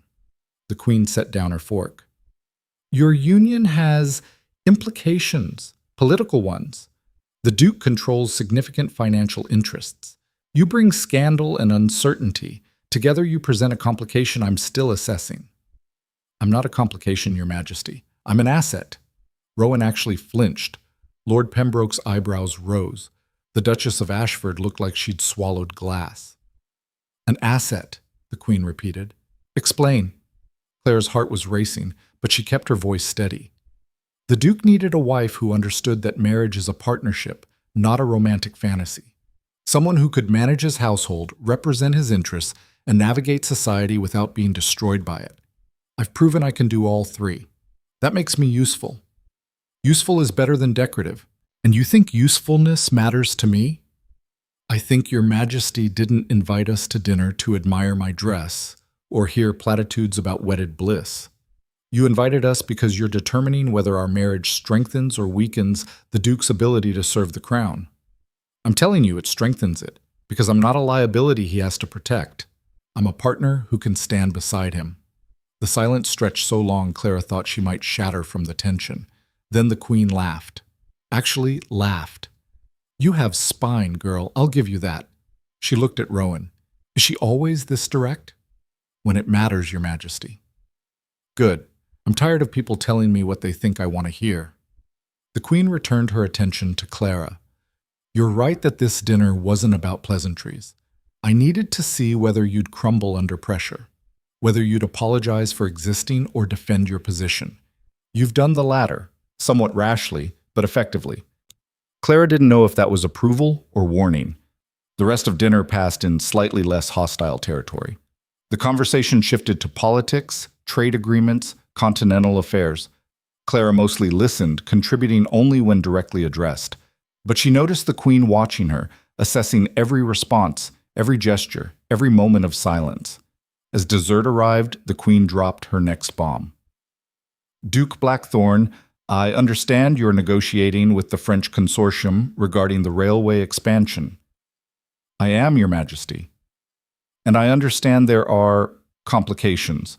Questions about whether British or French interests will ultimately control the route." Rowan's expression remained neutral, but Clara felt the shift in his posture. "I'm working to ensure British interests prevail." "Are you?" The Queen's tone was mild, dangerous. "Because Lord Pembroke has heard rumors that you're considering a partnership that would cede significant control to French investors." "Rumors are rarely accurate, Your Majesty. But sometimes they're useful indicators of where loyalties lie." The Queen set down her wine. "I need to know, Duke. Where do your loyalties lie?" With England, Your Majesty, always. Even when French money offers better terms? Terms mean nothing if they compromise sovereignty. The Queen studied him. Then she turned to Clara. And you, Duchess, what are your loyalties? Clara blinked. I'm sorry, Your Majesty? It's a simple question. Where do your loyalties lie? With my husband. With the position I've been given. With England or with yourself? The question was a trap. Clara saw it immediately. Say England, and she appeared to be grandstanding, claiming loyalty she hadn't earned. Say herself, and she confirmed every suspicion that she'd married Rowan for personal gain. I'm loyal to the truth, Your Majesty, Clara said finally. I married the Duke knowing exactly what our arrangement was. No illusions, no false promises. That honesty extends to everything I do. If my husband's interests align with England's, then my loyalty supports both. If they don't, I'll tell him so. Because a wife who lies to her husband or herself is worse than useless. The Queen's expression was unreadable. An interesting philosophy. It's the only one I can live with, Your Majesty. Lord Pembroke cleared his throat. Your Majesty, if I may, the concerns about the Duke's negotiations aren't merely rumors. There's evidence. Evidence? Rowan's voice cut like a blade. What evidence? Correspondence, financial records, suggestions that you've been in communication with French investors without informing the proper authorities. That's a lie. Is it? Pembroke pulled out a folded paper. This is a letter bearing your seal, sent to Gerard Beaumont in Paris, discussing terms for a partnership that would give French interests majority control of the railway consortium. Rowan snatched the paper. His face went white as he read it. This is forged. I never wrote this. The seal appears authentic. Someone copied my seal. This letter is a fabrication designed to destroy my credibility. The Queen raised a hand. Enough! Duke Blackthorne, if this letter is genuine, it represents treason. If it's forged, it represents a conspiracy to frame you. Either way, we have a problem. It's forged, Your Majesty. I swear it. Your oath isn't sufficient. Not when such serious allegations are at stake. The Queen stood. Everyone else scrambled to their feet. I'm suspending your negotiations with the French consortium pending investigation. You're to cease all communication with foreign investors until this matter is resolved. Your Majesty, that will destroy months of work. It will protect England's interests, which, you claim, are your priority. The Queen's gaze was iron. If you're innocent, the investigation will prove it. If you're not, the consequences will be severe. She swept from the room. Lord Pembroke followed, looking satisfied. The Duchess of Ashford lingered just long enough to smile at Clara, a smile that promised this was only the beginning. Rowan stood frozen, staring at the forged letter. Clara had never seen him look lost before. It was terrifying. Rowan, she said quietly, not now. We need to. I said not now. He crumpled the paper in his fist. Someone is trying to destroy me, to frame me for treason, and I don't know who or why or how to stop it. The carriage ride home was silent. Rowan stared out the window, his jaw clenched, his hands fisted on his knees. Clara wanted to say something, anything, but everything sounded hollow. When they arrived at Blackthorn House, Rowan went straight to his study and locked the door. Clara stood in the hallway, listening to the sound of furniture being moved, drawers being yanked open, papers being thrown. Lydia appeared at the top of the stairs. What happened? Clara couldn't answer. She just shook her head and went to her apartments. Over the next 3 days, the investigation began. Men in official-looking uniforms arrived to examine Rowan's correspondence, his financial records, his private documents. The household was in chaos. Servants whispered, visitors stopped calling, invitations dried up. Clara tried to help. Rowan wouldn't let her. This is my problem, he said when she attempted to enter the study. I'm your wife. That makes it my problem, too. You're my wife in name. You have no legal standing in my business affairs. The words cut deeper than they should have. Clara stepped back. Fine. Handle it yourself. She spent the days working with Mrs. Brennan, maintaining the household's routine even as everything else fell apart. She spent the nights lying awake, listening to Rowan pace in the study below her bedroom, wondering how their arrangement, so carefully constructed, was unraveling so quickly. On the fourth day, Sebastian appeared. Clara was in the garden, trying to clear her head, when she heard his voice. "I heard about Rowan's troubles. Terrible situation." She spun around. Sebastian stood on the path, looking immaculate as always, his smile just slightly too wide. "What are you doing here?" Clara demanded. "Paying a social call. We're practically neighbors after all." "We're nothing. Leave." "In a moment. I wanted to offer my assistance." "We don't need anything from you." "Are you sure?" Sebastian moved closer. "Because, from what I hear, the Duke is in serious trouble. Treason charges, possible imprisonment, asset seizure, and you, dear Clara, would be left with nothing. Again. The charges are false." "Perhaps, but investigations take time. Months, sometimes years. Can you survive that long in social exile? Can your marriage survive it?" "Our marriage is none of your business." "Actually, it might be." Sebastian pulled out a letter, different from the forged one, but equally damning. "I have information that could help clear the Duke's name, evidence of who actually forged that letter, but I'll need something in exchange." Clara's blood ran cold. "What?" "An annulment. Quiet, discreet. You claim the marriage was coerced or unconsummated. Rowan's reputation survives. You get a settlement. Everyone moves forward. You want me to betray my husband. I want you to be practical. The Duke married you for convenience. Now that convenience has become a liability. He doesn't love you, Clara. He'll sacrifice you the moment it serves his interests. You don't know him. I know men like him. I am a man like him. Power first, everything else distant second." Sebastian tucked the letter away. "Think about my offer. When this investigation destroys him, and it will, you'll wish you'd taken it." He left before Clara could respond. She stood in the garden, shaking with rage and fear, because part of her, the part that had survived Sebastian's betrayal, that had learned to trust nothing, wondered if he was right. That night, she knocked on Rowan's study door. "Go away," he called.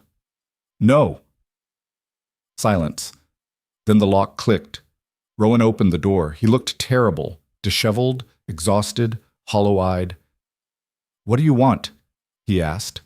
"To tell you something you need to hear." Clara pushed past him into the study. "Sebastian was here today." Rowan's expression hardened. "What did he want?" "To offer a deal. He has information about who forged the letter. In exchange, he wants me to annul our marriage." "And are you considering it?" Clara stared at him. "Is that what you think of me? That I'd abandon you the moment things got difficult? You married me for security. That security is currently threatened. It would be logical to seek alternatives. I didn't marry you for logic. I married you because you were honest when everyone else was lying, because you offered partnership when everyone else offered pity, because you saw me as capable instead of damaged. That was before I became a liability. You're not a liability. You're being framed. There's a difference." Rowan laughed bitterly. "The Queen doesn't care about the difference. Neither will history. If I'm convicted, you won't be." "You don't know that." "No, but I know you're not a traitor. I know someone is trying to destroy you, and I know I'm not going to help them by running away." Rowan studied her face. "Why?" "Why what?" "Why stay? You owe me nothing. Our arrangement was transactional. This has gone beyond the terms." Clara moved closer. "Maybe I'm tired of transactions. Maybe I've realized that the man who threatened Lord Haversham for questioning my worth, who gave me control of his household, who lets his servants take home extra provisions even though it costs him money, maybe that man deserves loyalty, real loyalty, not the kind bought with contracts and agreements. Clara, I'm staying, Rowan, whether you want me to or not. So tell me everything. Let me help. Stop trying to protect me from this and treat me like the partner you claimed you needed." For a long moment, he said nothing. Then quietly, "I don't know who's doing this, or how they got my seal, or what they're really after." "Then we figure it out. Together." Rowan gestured to the desk, covered in papers. "These are all my correspondence records. Nothing matches that letter. No payments to French investors. No negotiations that would compromise British interests. Whoever forged it knew exactly what to write to make it credible." Clara examined the papers. "Who has access to your seal?" "Me, my head clerk, My solicitor. And who wants you destroyed? That's a longer list. Business rivals, political enemies, anyone who'd benefit from my fall. Sebastian, Clara said suddenly. He's not clever enough for this. No, but his family is connected. His mother was at that dinner. She knew the Queen would question you about the railway negotiations. Rowan's eyes sharpened. You think the Ashfords are behind this? I think they hate that I went from scandal to duchess. I think Sebastian can't stand that I chose you over groveling back to him. I think revenge is a powerful motivator. We'd need proof. Then we get proof.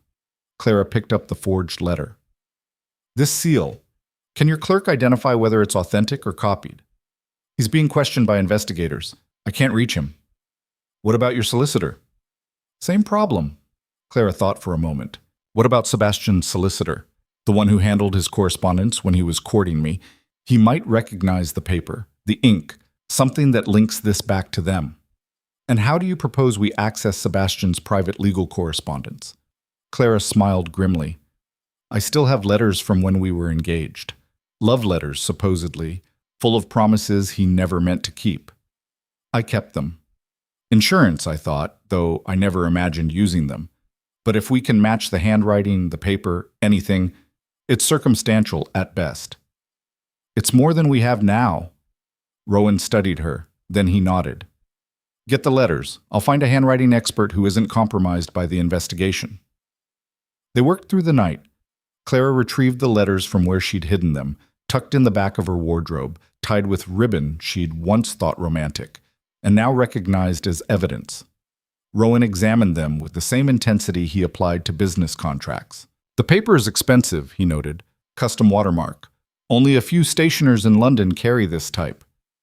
Can we trace it? Possibly, if we can determine who purchased it recently.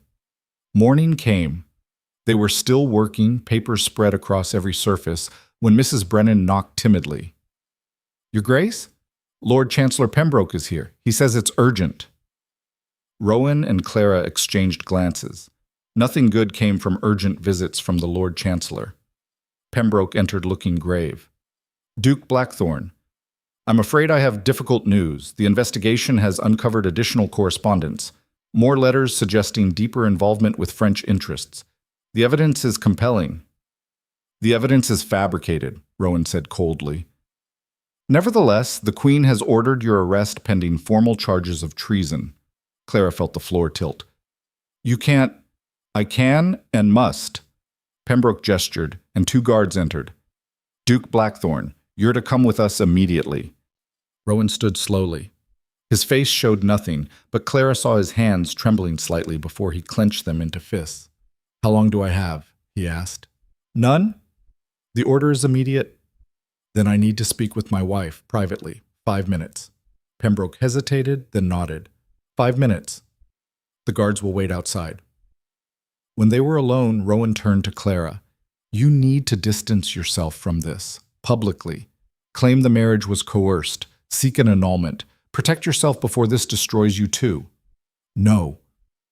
Clara, this is not negotiable. You're right. It's not. I'm not leaving. I'm not claiming coercion. I'm staying exactly where I am. She grabbed his hands. And I'm going to prove you're innocent. Whatever it takes. You don't know what you're promising. I know exactly what I'm promising. The same thing you promised me. Partnership, loyalty, refusing to abandon each other when things get hard. She squeezed his hands. You stood beside me when society tried to destroy me. Now I stand beside you. That's what marriages are supposed to mean. Real ones, anyway. Rowan pulled her close, pressing his forehead against hers. It was the first time he'd touched her with something other than calculation. If you do this, there's no going back. You'll be associated with a traitor. Your name will be ruined again. Then we'll both be ruined together. I'd rather that than safe and alone. The door opened. Pembroke entered. Time's up. The guards took Rowan away in chains. Clara watched from the window as they loaded him into a carriage bound for the tower. The street was already filling with spectators, word having spread impossibly fast that the Duke of Blackthorne had been arrested for treason. Lydia appeared at Clara's side. What do we do? Clara turned from the window. Her hands were steady now, her mind clear. Everything had changed in the past hour, But one thing hadn't. She knew exactly who her enemy was. "We destroy the people who did this," Clara said, starting with Sebastian Ashford and his mother. "They want a war. They're going to get one." She walked to the study and pulled out fresh paper. Time to write some letters of her own. Time to call in every favor, exploit every connection, weaponize every bit of information she'd gathered during her weeks as Duchess. Rowan had taught her that power came from control. Now she'd teach him that sometimes it came from being willing to burn everything down. The Duchess of Blackthorn was done playing by society's rules. She was about to write her own. The first letter went to Lady Pemberton. Clara's hand moved across the paper with surgical precision, each word chosen for maximum impact. She didn't threaten, didn't plead, simply stated facts that Lady Pemberton would find extremely uncomfortable if they became public knowledge. About where her late husband's fortune actually came from, about certain financial irregularities that had been quietly buried, about a daughter whose birth certificate didn't quite match the wedding date everyone pretended to remember. "You're blackmailing her," Lydia said, reading over Clara's shoulder. "I'm reminding her of our mutual interest in discretion." Clara sealed the letter. "She thrives on destroying reputations. Time she learned what it feels like to have hers threatened. And what do you want from her?" "Information. Lady Pemberton knows everything about everyone. If the Ashfords are behind this, she'll have heard whispers, seen connections. She's too observant not to have noticed something." The second letter went to Lord Haversham. Claire reminded him of the business dealings he had with Rowan, the loans that still needed to be repaid, the investments that would collapse if Rowan were convicted. She pointed out that convicting an innocent man on fabricated evidence served no one's interest, least of all his own. She wrote to merchants, to solicitors, to minor nobles who owed Rowan favors. She wrote to women she'd barely spoken to, exploiting every social connection she'd made since becoming Duchess. Each letter was different, calibrated to its recipient, leveraging whatever pressure point she could find. By noon, she'd sent 23 letters. By evening, the responses started arriving. Lady Pemberton's came first. 3 words on expensive stationery: "We should talk." They met in Pemberton's drawing room the next morning. The old woman looked at Clara with something approaching respect. "You have teeth, after all," Lady Pemberton said. "I wondered when they'd show." "Did you know about the forgery?" Clara asked directly. "I suspected something was orchestrated. The timing was too convenient, the evidence too perfect." Lady Pemberton poured tea with steady hands.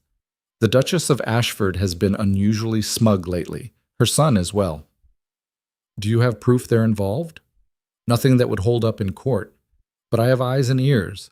I know the Ashford solicitor purchased custom paper matching your husband's correspondence 3 weeks before that first letter appeared. I know Sebastian met with Lord Pembroke twice in private, highly unusual given their social circles don't overlap. I know the Duchess of Ashford suddenly has access to funds she shouldn't, given their estate's financial troubles." Clara's pulse quickened. "The Ashfords are bankrupt?"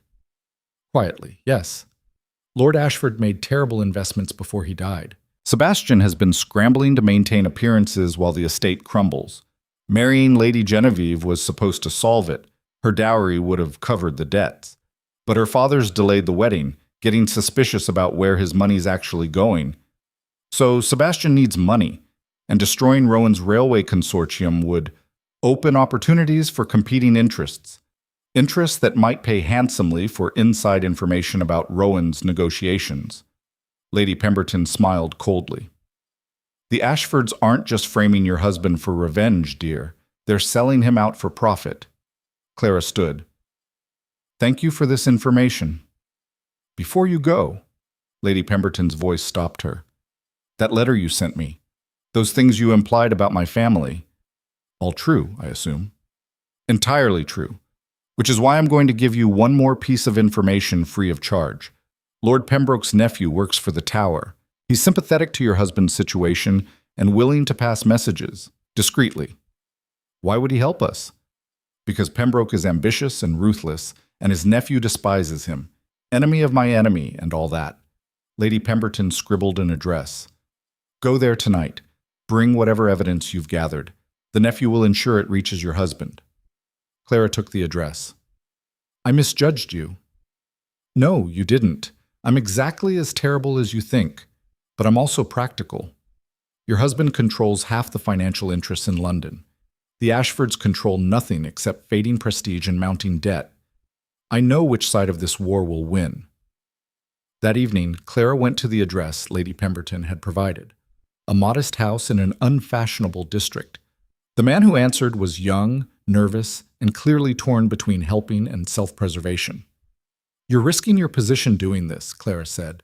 "My uncle is destroying an innocent man to advance his political career," the nephew said bitterly. "I may be risking my position, but I'm keeping my soul. What message do you want delivered?" Clara handed him the package she'd prepared, copies of Sebastian's letters, documentation of the paper purchase, Lady Pemberton's testimony about the Ashford finances, everything she'd gathered. "Tell the Duke we're building a case. Tell him to hold on. Tell him—" She paused. "Tell him his wife refuses to let him fall alone." The nephew nodded and disappeared into the night. The next day, Clara did something she'd been avoiding. She went to see the Duchess of Ashford. The woman received her in a drawing room decorated with fading opulence. Expensive furniture bought decades ago, carpets worn thin, wallpaper peeling at the edges. The cracks in the Ashford fortune were visible everywhere once you knew to look for them. "Duchess Blackthorne," the Duchess of Ashford said coldly. "What an unexpected visit." "I'll be brief." Clara remained standing. "I know you're behind the forgery. I know Sebastian is selling information about Rowan's business dealings to French interests. I know you're bankrupt and desperate." The Duchess's face went white. "How dare you?" "I also know you've underestimated me. You thought I'd crumble when Rowan was arrested.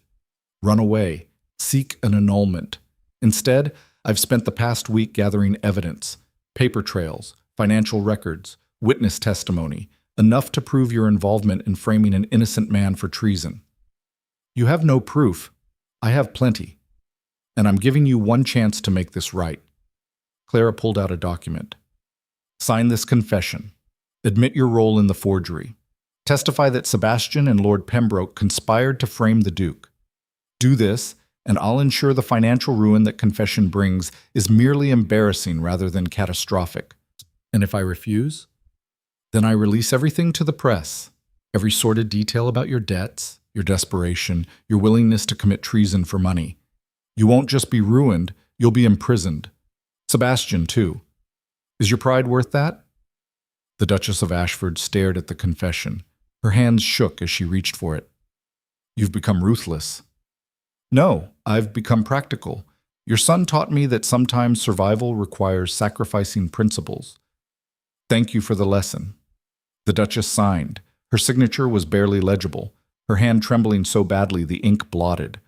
Clara took the document. "One more thing. Call off Sebastian. If he approaches me again with offers or threats, I won't be this generous." She left before the Duchess could respond. But the confession alone wasn't enough.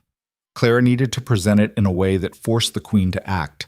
Simply sending it through official channels would allow Pembroke to bury it. She needed something more direct, more public. The answer came from an unexpected source. Mrs. Brennan appeared in the study 3 days after Rowan's arrest. "Your Grace, there's someone to see you. Says it's urgent. Won't give a name." The visitor was Rowan's head clerk, the one who'd been unreachable during the investigation. "They've been holding me at Pembroke's estate," he said, looking gaunt and exhausted. "Questioning me. Trying to make me testify against the Duke. I refused. Finally escaped tonight." "What do you know?" Clara asked. "Everything. I know Pembroke ordered the forgery. I know he paid Sebastian Ashford to provide inside information about the Duke's negotiations. I know the French consortium offered bribes if Pembroke could remove the Duke from the railway deal." He pulled out a ledger. "And I can prove all of it. These are Pembroke's private accounts, payments to forgers, bribes to witnesses, everything." Clara stared at the ledger. "How did you get this?" "I'm good at my job, which includes knowing how to access information people think is secure." He smiled weakly. "The Duke hired me because I'm thorough. Thorough includes keeping insurance against powerful men who might turn on us." "Pembroke will deny everything. Not if we present it publicly, at court, in front of the Queen and witnesses he can't control or silence." Clara thought fast. "The Queen holds public audiences every week. Anyone can petition for a hearing. Getting a hearing is one thing. Getting her to listen before Pembroke shuts it down is another. Leave that to me. Clara spent the next 2 days preparing. She refined the evidence, organized it into an irrefutable narrative, and rehearsed her presentation until she could deliver it in her sleep. She also wrote one more letter, this one to the Queen directly. It was risky, presumptuous, possibly treasonous in its own right, but Clara was past caring about propriety. The letter was simple. Your Majesty, I have evidence that the charges against my husband are fabricated, evidence that implicates Lord Chancellor Pembroke in conspiracy and treason. I request a public hearing to present this evidence. If you deny me, you'll be complicit in the destruction of an innocent man. If you grant me this hearing and I fail to prove my claims, I'll accept whatever punishment you deem appropriate, including execution. Duchess Clara Blackthorne. Lydia read the letter and went pale. You can't send this. You're threatening the Queen.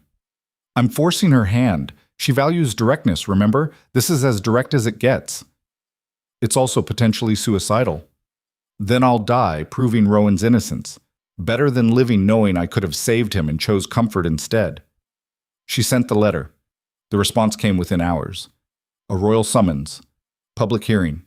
3 days hence. Attendance mandatory for all parties involved, including Lord Pembroke, the Duchess of Ashford, Sebastian, and Duke Blackthorne himself.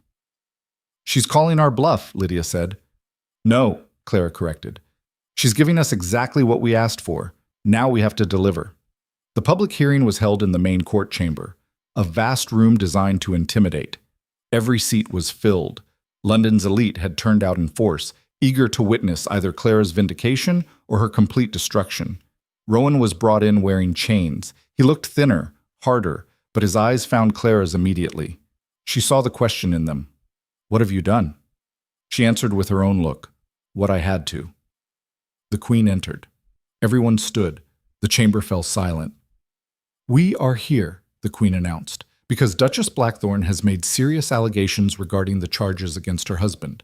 She will present her evidence. Lord Pembroke will respond. We will determine the truth. Clara stood. Her hands didn't shake. Her voice didn't waver. Your Majesty, the charges against Duke Blackthorne are false. They were fabricated by Lord Pembroke in conspiracy with the Ashford family. I can prove it. She presented everything. The Duchess of Ashford's confession, the paper trail linking Sebastian to the forgery, the clerk's ledger showing Pembroke's payments, financial records proving the Ashfords' bankruptcy and desperate need for money. With each piece of evidence, the crowd's murmurs grew louder. Pembroke's face went from confident to concerned to genuinely frightened. These are serious accusations, the Queen said when Clara finished. Lord Pembroke, what is your response? Pembroke stood. Your Majesty, these documents are clearly fabricated by a desperate woman trying to save her husband. The confession was obtained under duress. The ledger is a forgery. The Duchess of Blackthorne has orchestrated an elaborate deception. The ledger matches your handwriting exactly, Clara interrupted. I had 3 experts verify it. All of them are present and willing to testify. The confession was signed under blackmail. The Duchess of Ashford signed it voluntarily to avoid greater consequences. She's here. Ask her yourself. The Queen gestured to the Duchess of Ashford, who looked like she wanted to disappear. Is this true? Did you sign this confession voluntarily? The Duchess hesitated. Sebastian was staring at her, shaking his head minutely. But Clara had something Sebastian didn't. Leverage. Remember what I promised, Clara said quietly. Confession brings embarrassment. Denial brings prison. The Duchess of Ashford closed her eyes. It's true, Your Majesty. My son and Lord Pembroke conspired to frame Duke Blackthorne. I signed the confession because it's the truth. I'm ashamed to admit it, but it's the truth. The crowd erupted. The Queen raised her hand for silence. Lord Pembroke, she said, her voice glacial, it appears you have considerable explaining to do. Your Majesty, Pembroke looked around desperately. This is a conspiracy against me. The Duchess of Blackthorne has manipulated everyone. The Duchess of Blackthorne has presented evidence, the Queen corrected. You've presented excuses. I'm inclined to believe the former. She gestured to guards. Take Lord Pembroke into custody pending investigation. If these charges prove true, he'll face trial for conspiracy and treason. As Pembroke was led away, still protesting, the Queen turned to Rowan. Duke Blackthorn, it appears you've been wronged. The charges are dismissed. You're free to go. Guards unlocked Rowan's chains. He stood slowly, rubbing his wrists, his eyes never leaving Clara's face. The Queen spoke again. Duchess Blackthorn, approach. Clara moved forward, her heart hammering. You gambled everything on this hearing, the Queen said. You risked your life, your reputation, your position. Why? Because my husband is innocent, Your Majesty. Because letting an innocent man be destroyed for politics is wrong. Because, Clara paused, because he's my partner, and partners don't abandon each other when things get difficult. The Queen studied her for a long moment. You've proven yourself more capable than I anticipated, more ruthless too. Those are valuable qualities in a duchess. Use them wisely. It wasn't quite approval, but it wasn't condemnation either. Thank you, Your Majesty. The hearing ended. People filed out, already gossiping about what they'd witnessed. Clara stood frozen, the weight of what she'd just done finally hitting her. She'd challenged the Lord Chancellor in public. She'd blackmailed a duchess. She'd threatened the Queen herself. And somehow, impossibly, she'd won. Rowan appeared at her side. For a moment, they just looked at each other. Then he pulled her into his arms, not the careful, calculated touch she'd grown used to, but a real embrace, desperate, grateful, real. You saved me, he said quietly. We saved each other. I told you to run, to protect yourself. I don't run anymore. You taught me that. He pulled back just enough to look at her face. I underestimated you, badly. Everyone does. I'm getting used to it. Clara, his voice was rough. What you did today, the risks you took, you could have been killed. I know. Then why? Because you're worth it. Clara touched his face. Because somewhere along the way, this stopped being an arrangement and became something else. Something real. And I'm not losing something real because it's difficult or dangerous or inconvenient. Rowan kissed her. It was nothing like the cold peck at their wedding. This was heat and desperation and weeks of denial finally breaking through carefully constructed walls. When they broke apart, they were both breathing hard. This changes everything, Rowan said. I know. We can't go back to the arrangement we had. I don't want to. Neither do I. He rested his forehead against hers. I thought I could keep distance between us. Control everything, prevent feelings from complicating matters. How's that working for you? Terribly. I've been in agony since the arrest. Not because of the charges, because I couldn't protect you from the fallout. Couldn't keep you safe from what targeting me would mean. I don't need you to protect me, Rowan. I need you to trust me. To let me stand beside you as an equal, not hide behind you as someone to be shielded. I'm beginning to understand that. They left the courthouse together, fingers intertwined. Outside, a crowd had gathered. The news had spread. The Duke was freed, the Lord Chancellor arrested. The Duchess had proven herself a force to be reckoned with. People stared. Some applauded. Others looked frightened, which was probably wise. Clara had learned how to wield power now. She wouldn't forget. Sebastian was waiting by their carriage. He looked destroyed, face pale, eyes hollow, the last remnants of his charm completely stripped away. Clara, he said, please, you've won. Don't destroy my mother completely. She's already lost everything. Clara looked at him. This man who'd once held her heart, who'd humiliated her publicly, who'd tried to use her as leverage in his schemes. Your mother will keep her title and a modest income, Clara said. Enough to live quietly. That's more mercy than you showed me. And me? Sebastian asked. You? You get to live knowing that the woman you called not enough became more than you'll ever be. That she married a better man, built a better life, and proved you were the one who wasn't enough, not her. She climbed into the carriage. Rowan followed. As they pulled away, Clara saw Sebastian standing in the street, watching them disappear. For a moment, she felt something almost like pity. Then she remembered his smile when he'd humiliated her, and the pity evaporated. He'll try to rebuild, Rowan said. Let him. It won't work. His reputation is destroyed. His finances are gone. His mother's confession ensured that. Clara leaned against her husband. We have bigger things to focus on. Such as? Such as the Railway Consortium. I assume you'll be resuming negotiations now that the charges are dropped? I will. Though I'm thinking of bringing in a partner, someone with sharp instincts and a talent for seeing through deception. Anyone in mind? My wife, if she's interested. Clara smiled. Your wife is very interested. They spent the ride home planning, not just the business dealings, but their future. The walls between them had crumbled. The arrangement had become a marriage. The partnership had become something neither of them had expected, but both desperately wanted. When they arrived at Blackthorn House, the staff was waiting. Mrs. Brennan stood at the front, tears in her eyes. Your Grace, she said to Rowan, welcome home. It's good to be home. Rowan looked at Clara. Thanks to my wife. The staff broke into applause.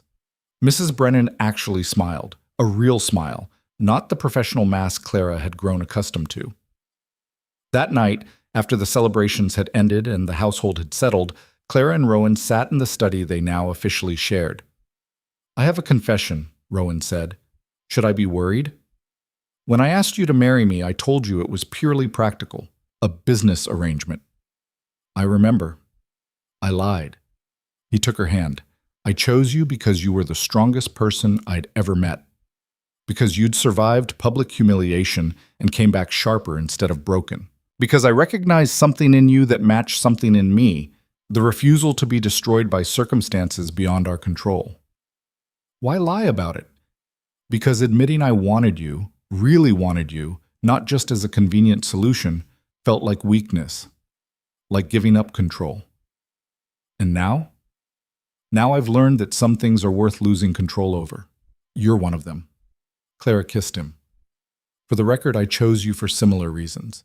You were honest when everyone else was lying, but you were also the first person who saw me as strong instead of damaged, who treated my survival as an asset instead of a scandal. You are an asset, a terrifying one. Good. The world needs more terrifying women. They stayed up late, talking about everything they'd kept hidden during weeks of careful distance. Rowan told her about growing up in a family that valued power over everything, about learning to control himself before he could control anything else. Clara told him about watching her mother die, about the years of trying to be perfect enough to deserve love, about the moment she'd realized perfection was a trap. When exhaustion finally claimed them, they went to bed together, not to separate apartments, but to the same room. The same bed. Partners in truth now, not just in name. The next morning, invitations began arriving. Everyone wanted to meet the Duchess who'd challenged the Lord Chancellor and won, who'd saved her husband through cunning and courage, who'd proven that power came not from bloodlines or beauty, but from refusing to break when breaking would be easier. Lady Pemberton's invitation came with a note. Well played, Duchess. You've earned your place at the table. Use it well. Clara would. She had plans now. The Railway Consortium was just the beginning. With Rowan's business acumen and her political instincts, they could reshape England's financial landscape, could build something that mattered beyond social standing or revenge. But first, there was one more person she needed to see. She went to the tower where Pembroke was being held. The guard let her through after checking her credentials. The Duchess of Blackthorn could go anywhere now. Pembroke looked up when she entered his cell. Come to gloat? No, to offer advice. Clara sat across from him. You tried to destroy my husband because you thought he was vulnerable. You underestimated both of us. Don't make that mistake with whoever you face next. You've become everything you claim to despise. Ruthless, manipulative, willing to blackmail and threaten to get what you want. I've become what I needed to survive in your world. You made the rules. Don't complain when someone beats you at your own game. She left before he could respond. Outside, Rowan was waiting with the carriage. Did that help? Not really, but it felt good anyway. Where to now? Clara thought about it. 6 weeks ago, she'd been a scandal, a cautionary tale, a woman destroyed by public humiliation with nowhere to go and no one to turn to. Now she was the Duchess of Blackthorn, partner to one of England's most powerful men. feared and respected in equal measure. "Home," she said. "I want to go home." Rowan smiled, a real smile, the kind she'd once thought impossible from him. "As the Duchess wishes." As the carriage rolled through London streets, Clara watched the city that had tried to destroy her. It looked different now, smaller, somehow, less threatening. She'd survived the worst it could throw at her. She'd turned scandal into strength, humiliation into power, a marriage of convenience into something real. The woman who'd been publicly ruined had risen from those ashes as someone new, someone stronger, someone who would never be powerless again. And she was just getting started. The first frost of autumn had settled over London when Clara realized she was being followed. She'd noticed the man 3 times in 2 days, always at a distance, always watching. He wasn't subtle about it, which meant he wasn't trying to hide. He wanted her to know. "We have a problem," she told Rowan that evening. He looked up from the railway contracts spread across their shared desk. They'd been working side by side for weeks now, Clara's political instincts complementing his business acumen. The partnership was proving more profitable than either had anticipated. "What kind of problem?" "The surveillance kind. Someone's tracking my movements." Rowan's expression hardened. "Pembroke's people?" "Possibly. Or someone else who doesn't appreciate how quickly we've consolidated power." Since Pembroke's arrest, they'd moved aggressively. The railway consortium had been restructured under British control, with Clara negotiating terms that left the French investors with minimal influence. They'd acquired 3 failing estates at below-market prices, turned them profitable within a month. They'd become the couple everyone either wanted to befriend or feared to cross. That kind of rapid ascent made enemies. "I'll assign guards," Rowan said. "No, guards make me look weak. Let them watch. I want to know who sent them and why." "Clara, I didn't survive everything we've been through to hide now. Whoever's following me will either reveal themselves or get bored. Either way, I'm not changing my routine." Rowan studied her face. "You've changed since the trial. Harder, somehow." "Is that a complaint?" "An observation. The woman I married was strong but cautious. Now you're strong and fearless. I'm not sure which version concerns me more." "The fearless one gets better results." The fearless one also takes bigger risks." Clara set down her pen. "Are you asking me to be more careful or less ambitious?" "I'm asking you to remember that we've made powerful enemies. Pembroke's awaiting trial, but his allies are still active. The French consortium lost millions because of our negotiations. The Ashfords are ruined, but vengeful. Any one of them could what? Kill me? They've been trying to destroy me since the moment Sebastian ended our engagement. I'm still here, stronger than before."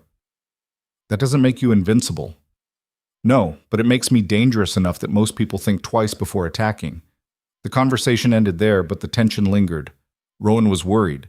She could see it in the way he watched her, the way his hand found hers across the desk when he thought she wasn't paying attention. He'd learned to care, which meant he'd learned to fear losing what he cared about.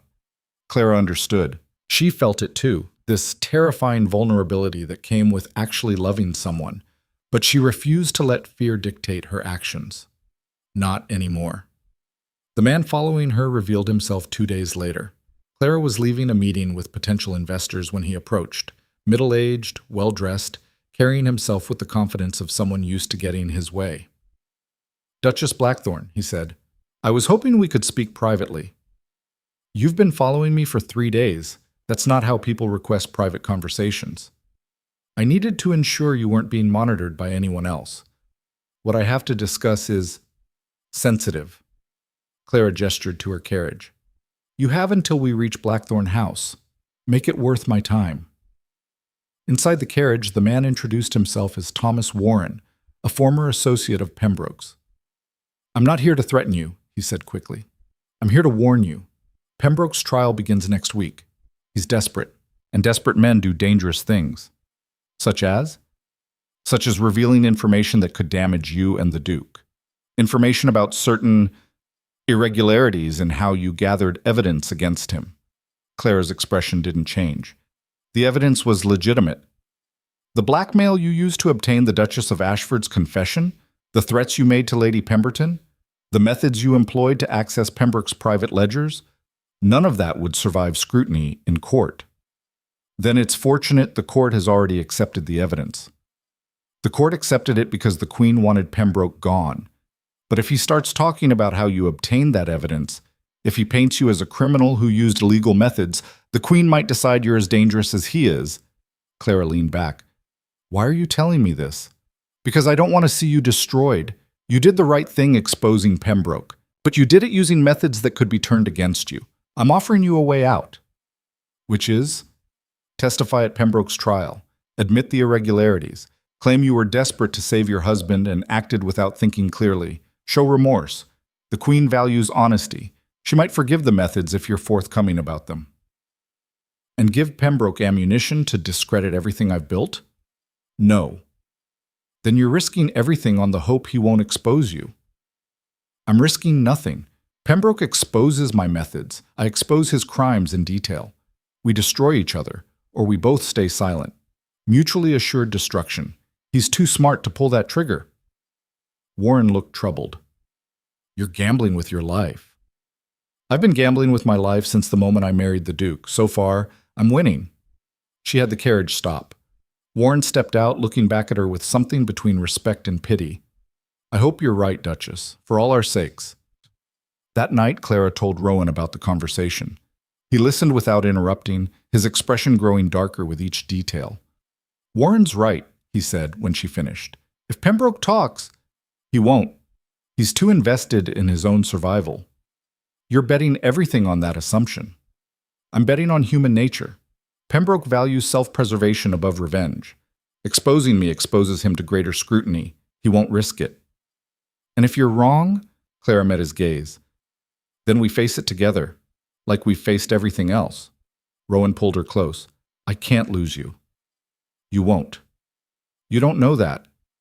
No, but I know I won't go down without a fight, and I know you'll be fighting beside me. That's enough. Pembroke's trial began on a cold Monday morning. The courtroom was packed. Everyone who mattered in London society had found a way to attend. This wasn't just about one corrupt official. This was about power, betrayal, and the question of how far people could go to protect their interests. Clara and Rowan sat in the front row. Across the aisle, what remained of the Ashford family huddled together, the Duchess looking frail, Sebastian avoiding everyone's eyes. Pembroke entered in chains. He looked smaller than Clara remembered, diminished by weeks in prison. But when his eyes found hers, she saw the calculation there, the threat. He was considering Warren's strategy, wondering if destroying her was worth his own destruction. The trial proceeded with expected formality. Prosecutors presented evidence of conspiracy, fraud, treason. Pembroke's defense argued entrapment, claiming he'd been manipulated by the Ashfords. It was weak, and everyone knew it. Then came Clara's testimony. She walked to the stand aware that every eye was on her. The woman who'd been a scandal 6 months ago, who'd married into power, who'd brought down a Lord Chancellor through methods that wouldn't survive close examination. The prosecutor began with simple questions, establishing timeline, confirming evidence. Then came the dangerous part. Duchess Blackthorne, how did you obtain the Duchess of Ashford's confession? Clara had prepared for this.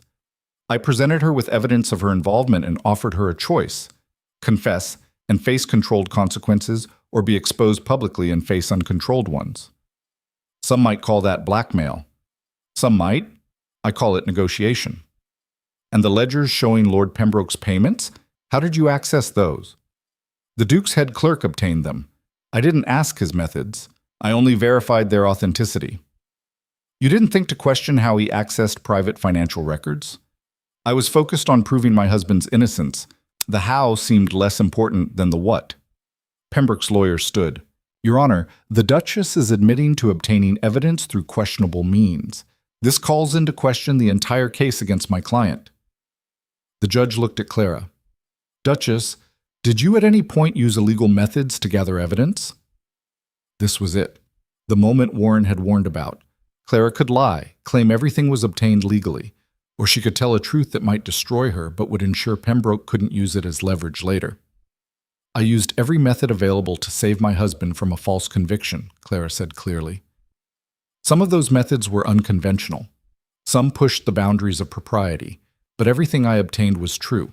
The confession is real. The ledgers are accurate. The evidence is legitimate. How I got it doesn't change what it proves." The courtroom erupted. The judge banged his gavel. Pembroke's lawyer smiled. "Your Honor, I move to dismiss all charges based on tainted evidence." "Motion denied," the judge said. The lawyer stared. But she admitted to being aggressive in defending her husband. She didn't admit to fabricating evidence or committing crimes. "The evidence stands. Continue." Pembroke's face went white. His gambit had failed. Clara had acknowledged the gray areas while maintaining the validity of her proof. She'd given him nothing to leverage. When Clara stepped down, Rowan was waiting. He took her hand as they returned to their seats. "That was risky," he murmured. "It was necessary. Now Pembroke knows he can't threaten me with exposure. I've already exposed myself. There's nothing left to use." The trial continued for 3 more days. The verdict was never in doubt. Pembroke was found guilty of conspiracy and treason, sentenced to 20 years imprisonment and forfeiture of all assets. As he was led away, he looked at Clara one last time. She met his gaze evenly. No triumph, no gloating, just the quiet acknowledgement that they'd both played the game, and she'd played it better. Outside the courthouse, society waited. Clara and Rowan descended the steps together, and for the first time since their marriage, the crowd didn't whisper, didn't speculate. They simply watched as the Duke and Duchess of Blackthorn, the couple who'd survived scandal, conspiracy, and betrayal, walked to their carriage with heads high. Lady Pemberton approached as they were about to leave. "Duchess, a word?" Clara nodded to Rowan. "Give us a moment." "You've made yourself into something formidable," Lady Pemberton said quietly. "Half of London fears you. The other half wants to be you." "And which half are you?" "Both. Which is why I'm offering you something valuable. My network, my information, my resources." Lady Pemberton smiled. "I'm getting old. I need someone to pass my legacy to. Someone who understands how power really works. I'm choosing you." Clara studied her. "Why?" "Because you've proven you can survive anything. Because you're ruthless when necessary, but not cruel for cruelty's sake. Because you understand that real power isn't about destruction. It's about building something that lasts." Lady Pemberton handed her a sealed letter. "Read this when you're ready to accept. It contains names, secrets, connections. Everything I've built over 40 years. Use it wisely." She walked away before Clara could respond. That evening, Clara and Rowan hosted their first official dinner as a couple whose reputation was no longer in question.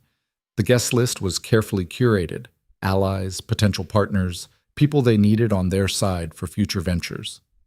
The Duchess of Ashford wasn't invited. Sebastian wasn't invited. They'd been quietly exiled to a country estate, their social standing destroyed, living on the modest allowance Clara had promised.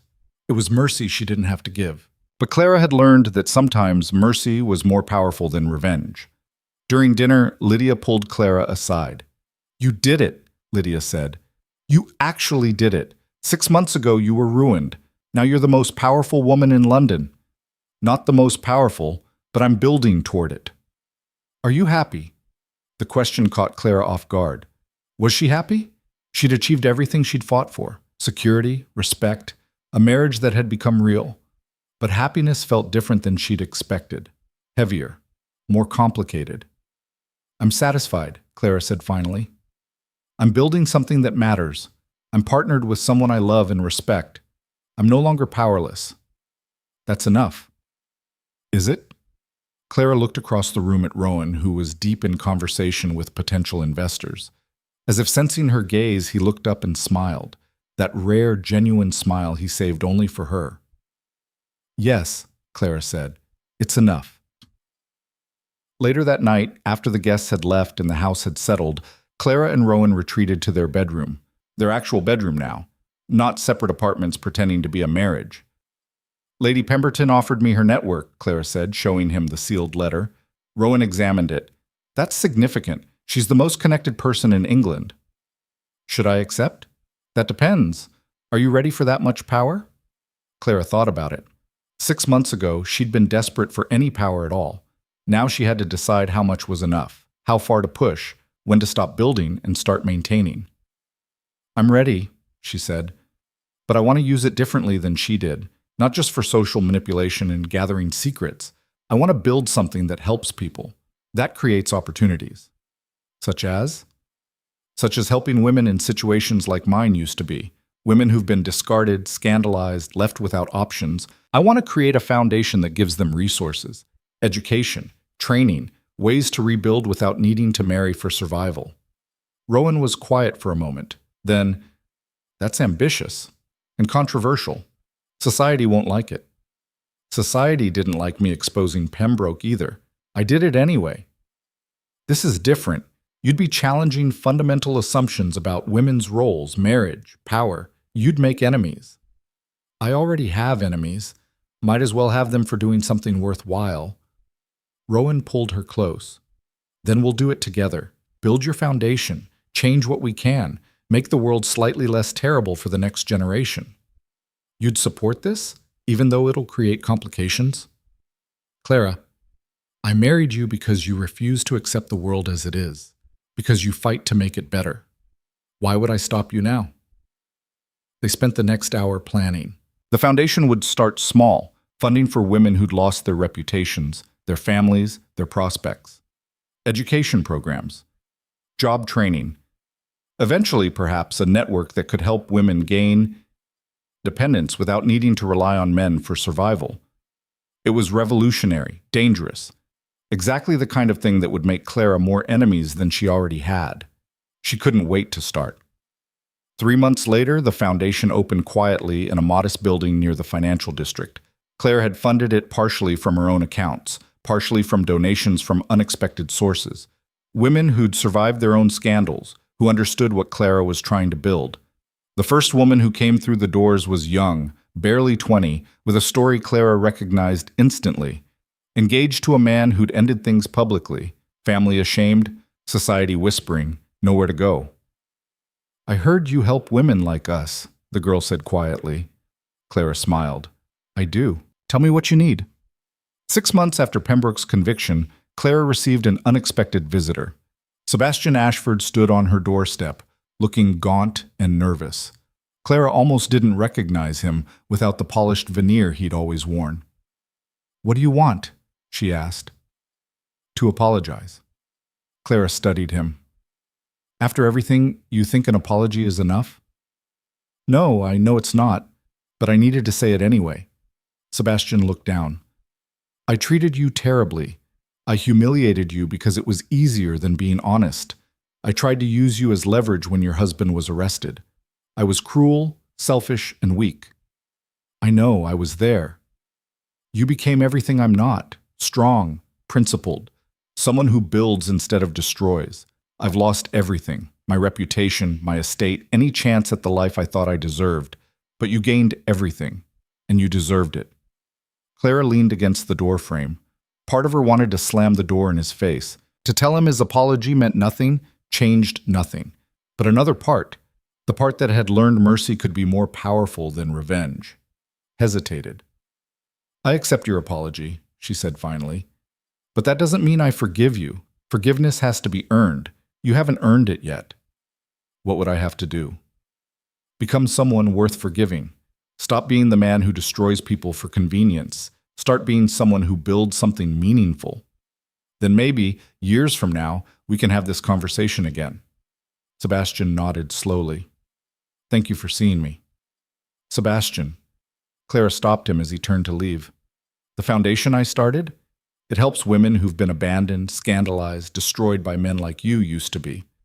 If you want to start earning forgiveness, donate to it, publicly. Put your name on something that helps repair the damage people like you cause." He looked stunned. "You'd let me do that?" "I'd let you try. Whether you actually follow through, that's up to you." 2 weeks later, a donation arrived in the foundation's name. Sebastian Ashford had contributed a substantial sum, more than Clara expected given his reduced circumstances. Attached was a note. "First step. Many more to come." Clara showed it to Rowan. "Think he means it? Does it matter? If he donates, the foundation benefits.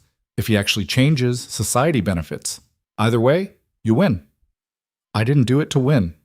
No, you did it because you're better than he is. Better than most of us, honestly. Clara laughed. I'm not better, I'm just more stubborn about not staying broken. The foundation grew rapidly. Within a year, it had helped 73 women rebuild their lives. Some found work, some started businesses. A few even married, but this time on their own terms, with their own resources, not dependent on men for survival. Clara's reputation evolved. She was no longer the scandalous woman who'd married a duke out of desperation.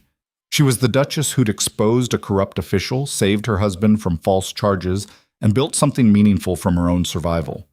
Invitations arrived daily, requests for advice, women wanting to learn how she'd done it, how she'd survived, how she'd transformed scandal into strength. Clara didn't have easy answers, just the truth. That survival required refusing to break, that power came from building instead of destroying, that sometimes the best revenge was becoming someone your enemies couldn't touch. On the anniversary of their wedding, Rowan surprised Clara with a gift. It's not traditional, he said, handing her a folded document. Clara opened it. A deed. For a property in her name alone, a building 3 times the size of the current foundation location. What is this? Room to expand. Your foundation's outgrowing its current space. I thought you might need somewhere bigger. Clara stared at this deed. This must have cost... It doesn't matter what it cost. What matters is what you'll build there. How many women you'll help. How much you'll change. She kissed him. I love you, you know that, right? I don't say it enough, but I do. I know, you show it every day. Rowan pulled her close. I love you too, even though I spent months pretending I didn't. Even though I told myself this was just an arrangement. I loved you the moment you walked into my study and demanded conditions instead of accepting my offer blindly. That's a strange moment to fall in love. Not for me. I'd spent my whole life around people who accepted whatever terms I offered. You were the first person to negotiate. To demand respect as a partner, not just acceptance as a wife. That's when I knew you were different. They spent the evening planning the expansion. More space meant more programs. More programs meant more women helped. More women helped meant real, lasting change. 2 years after Clara had stood in a ballroom and been publicly humiliated, she stood in a different ballroom, this one celebrating the foundation's 2nd anniversary. The Queen herself had agreed to attend, lending royal approval to Clara's work. When Her Majesty arrived, Clara curtsied exactly as she had at that disastrous dinner 2 years prior. But this time, the Queen smiled. Duchess Blackthorne, your foundation has become quite the success. Thank you, Your Majesty. We're helping more women every month. And causing quite the controversy among certain traditional circles. Change usually does, Your Majesty. The Queen laughed. Indeed, I wanted to tell you something. When I first met you, I thought you were either remarkably brave or remarkably foolish. I've since decided you're both, but you're also effective. You've taken personal tragedy and built something meaningful. That's rare. Valuable. I had good teachers. Your Majesty helped me understand that power without purpose is empty. Did I teach you that? You demonstrated it by valuing competence over flattery, by supporting my evidence against Pembroke even though my methods were questionable, by being here tonight, lending your support to something society's traditionalists despise. The Queen studied her. You've become quite the political strategist. I've learned from the best. Use those skills wisely, Duchess. England needs more women who refuse to stay silent when silence serves injustice. The evening continued. Clara spoke with donors, supporters, women who'd been helped by the foundation and returned to help others. The room hummed with purpose, with change being actively created. Rowan found her near midnight as the celebration was winding down. Tired? Exhilarated. Look at this, Rowan. Look at what we've built. You've built. I just provided resources. No, we built it together. You gave me the security to take risks, the partnership to attempt things I couldn't have done alone. This is ours. He kissed her temple. Then let's keep building. See how far we can go. 5 years after their wedding, Clara stood in the study she and Rowan now shared equally. Her papers on one side, his on the other, their joint projects scattered across the center desk. The foundation had expanded to 3 locations. Over 400 women had been helped. Laws were beginning to change, slowly, painfully, but changing nonetheless. Women's property rights, divorce protections, educational access. Clara had become a force in Parliament, though she couldn't vote or hold office herself. She influenced through Rowan, through allies, through the network Lady Pemberton had gifted her. She'd learned to wield power the way Rowan wielded business acumen, precisely, effectively, without wasting energy on unnecessary cruelty. Lydia had married a quiet scholar who adored her. They lived in the east wing of Blackthorn House, raising 2 children who called Clara Aunt, and treated her with the kind of casual affection that made her heart ache with unexpected joy. The Ashfords had faded into obscurity. Sebastian sent annual donations to the foundation. The Duchess of Ashford had died 2 years prior, quietly, with some dignity restored through her son's attempted redemption.